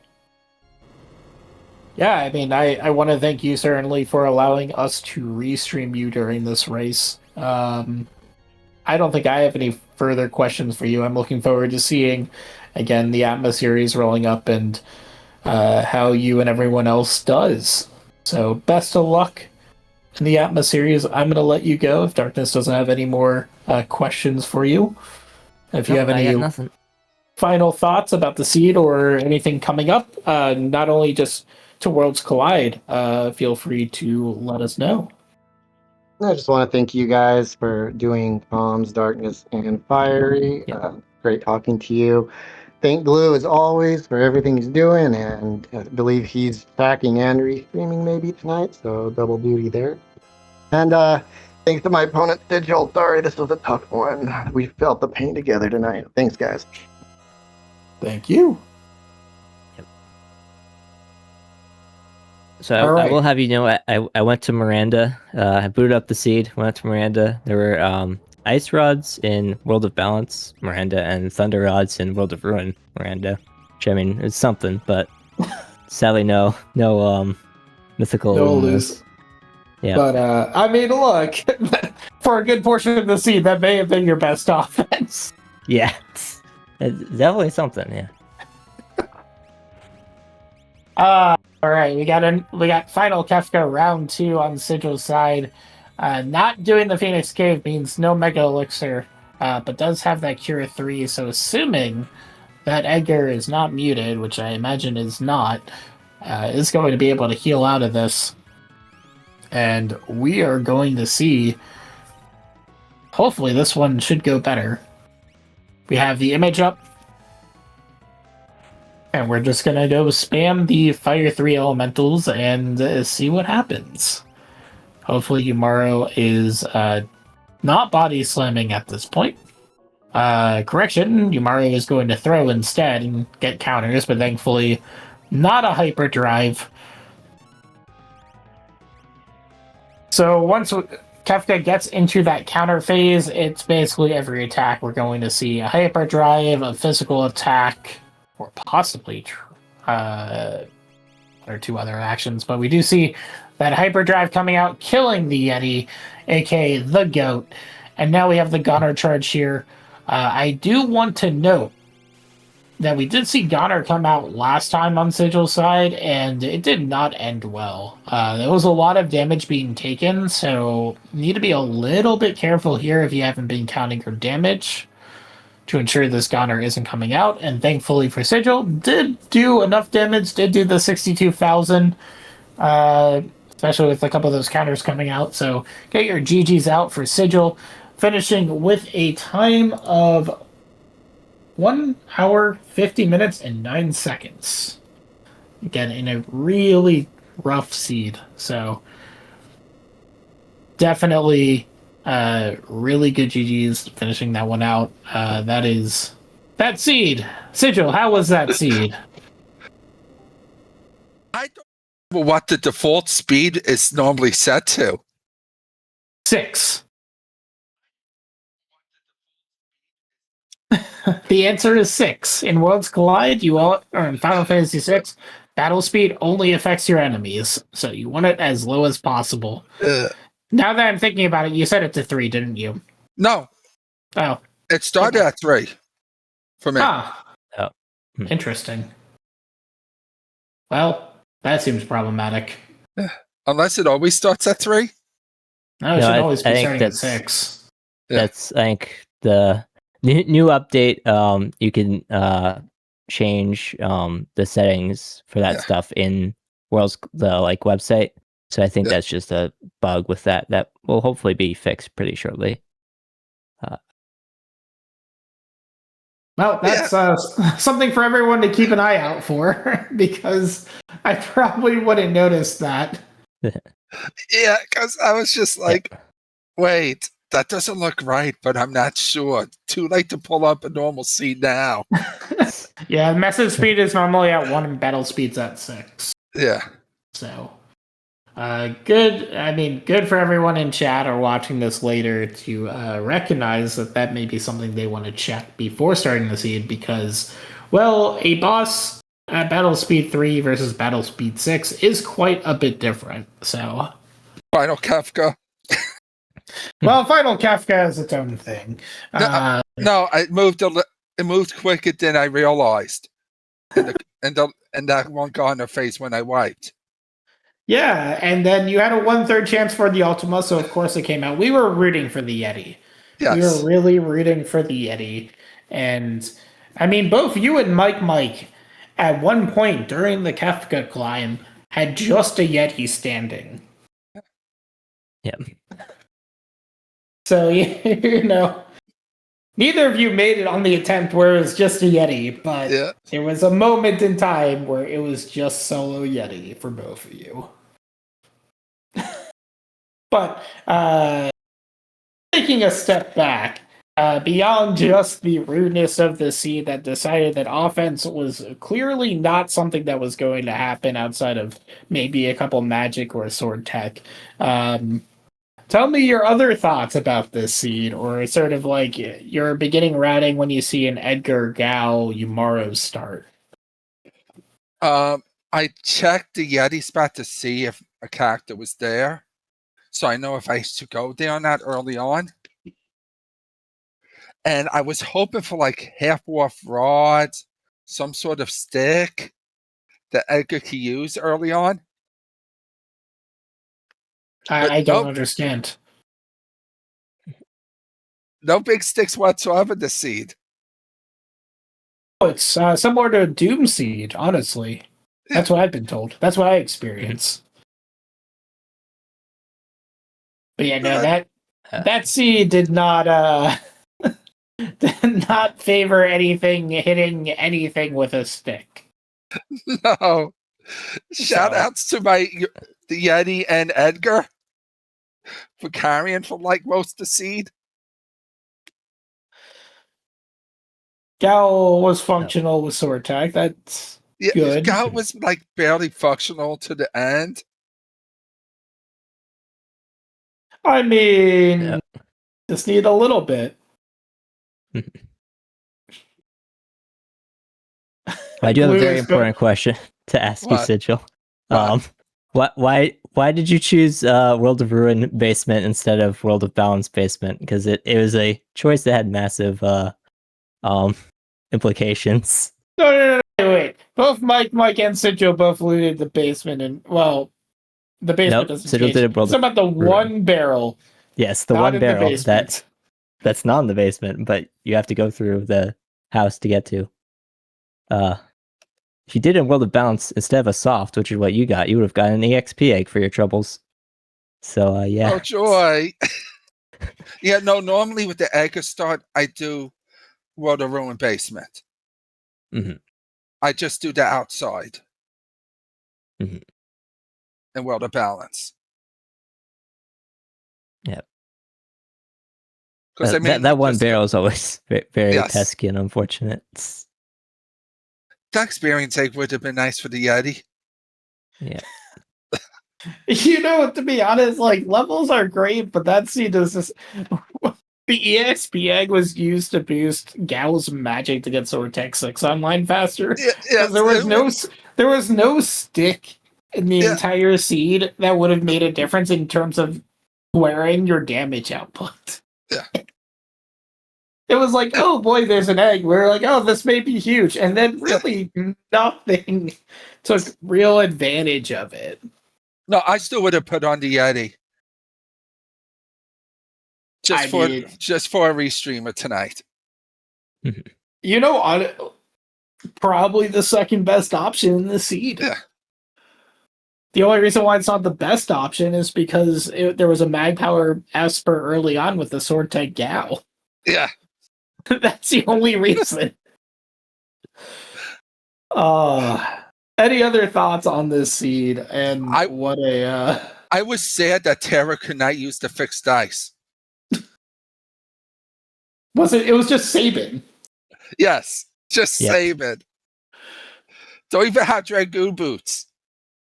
No, you had Dragon Horns though. Yes, because I bought it thinking Terra could use the fixed dice. Well, I thought there was a Dragon Horn in a chest somewhere or drop. I think it was a dead check somewhere. I bought one. Okay. I thought we had seen one from a dead check, but maybe not. But yeah, no, that seed, I'm gonna hope for your sake that none of the seeds that are encountered during the Atma series are gonna be quite like that. Hopefully we get enough of those seeds, people are gonna start clamoring again for a lose in the Coliseum. Or the guaranteed Alu, whatever was being tested for a couple seeds. The seed was so nice to me at the beginning, it even let me wipe in Serpent's Trench. Yeah, that was pretty brutal. To to a battle formation that you could literally just revivify and Phoenix Yes. out. I like look over because Mike was doing Serpent Stretch as well, but a little bit ahead of you, and I'm like, how is Sigil in this position? Striker. Like, Yes. what happened here? Zombie to Striker. Striker Yeah. killed Gal. Then got doomed. Yep. I mean, look, this was a community race. It was a showcase race of the new flags. Yes. Yes, You definitely showcased them very well. Yep. Or rather, what can happen in these flags or in any Yes. Worlds Collide seed. It was perfect. But how are you feeling about the Atma series? I assume you've already signed up. Yes. I already signed up. And we were talking about it. I'm sure there are people that you are looking forward to potentially destroying in Worlds Collide again in a 1v1 or an async format. I'm sure there are some people you're looking forward to facing again in that format. So Can I not be in Leox's pod? Leo's pod, please? Suggestions are being taken, but probably not considered. But it depends on what you give Glue. Yeah, it depends on how you treat Yumaro in your practice runs. Well, I mean, Sigil did go ahead and rename Yeti after the white to go. Yes. So, you know. Yes, because he carried my seed. But really, are you? I assume you're, looking forward to the Atma series. Yeah, no, I am. So, I mean, how do you feel about this flag set versus some of the ones that were tested? We didn't do too much roasting of the flag set like we normally do. So, are there changes to the flag set that were sort of tested that you were like, oh, we should add this, and we're kind of pulled back? I mean, how do you feel about it? This is actually my favorite iteration of it. All right. Well, that goes against everything I was trying to do. Dang it. Yeah, I actually really don't like a free Illumina. No, I don't either. Like, Yes. It seems silly. So I'm glad that I mean, it did cost you like 4 minutes, but Yes. yeah. But no, like I said, I've been talking a lot. Darkness, any questions for Sigil? Yeah, I guess we asked Mike about this, but also looking for that fifth character you had between Edgar's Checks, Phoenix Cave, and Kefka Narsh. Neither of those were really good. Why'd you choose Edgar's? I guess what was your decision behind that?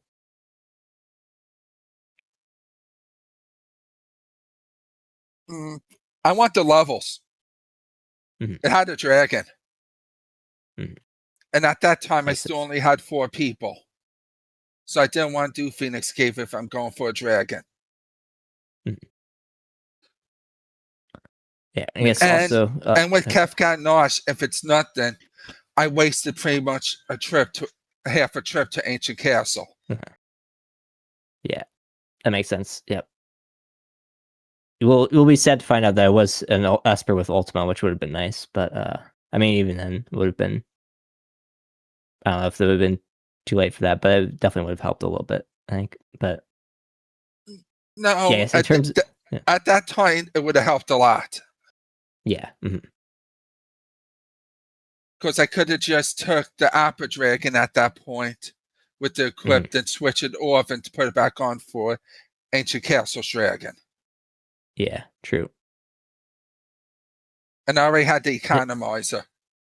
Yeah, true. Yeah, Mike got it, but it sold the economizers early for earrings and stuff, so Yeah. they had to full cost Ultima. So unfortunate on both ends there.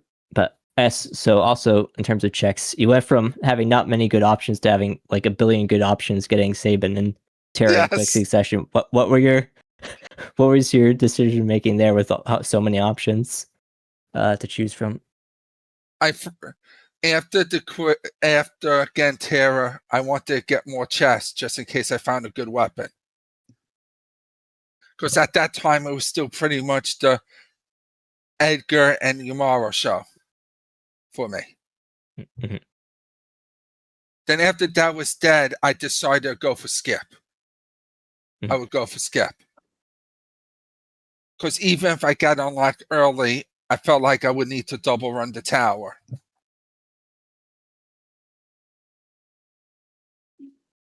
That makes sense. I mean, there just wasn't Yeah. all that there's offense. not much ensued. offense. Yeah. Okay. I mean, with that, I mean, again, thank you for letting us restream you during this race. Any final thoughts or comments, or what are you up to? I know you're up to quite a few things nowadays, Sigil. A lot of things. I think the biggest one tournament-wise for me would be the Zelda 2 Max Randall tournament. Yeah, that's going on currently. It's been a lot of fun Yes. to watch. And sometimes to play. Well, Sometimes. yeah. Yes. And I'd just like to thank you guys for the comms and restream. Always a pleasure. Yes. All right. With that, I think it is time to let our racers go. So thank you again, Sigil. Also to release Drinks Glue from restreaming and tracking duties, and Darkness and myself from comms duty. So I think we are going to head over to Lion Lovir's stream, if I am reading this correctly from Drinks Glue. New person left now. I do not know what they are doing. I assume Worlds Collide.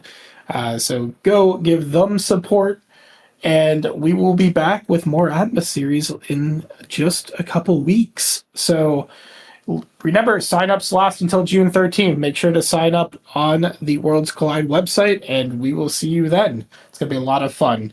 So on behalf of Darkness, Glue, and myself, thank you all for watching, and we'll see you next time.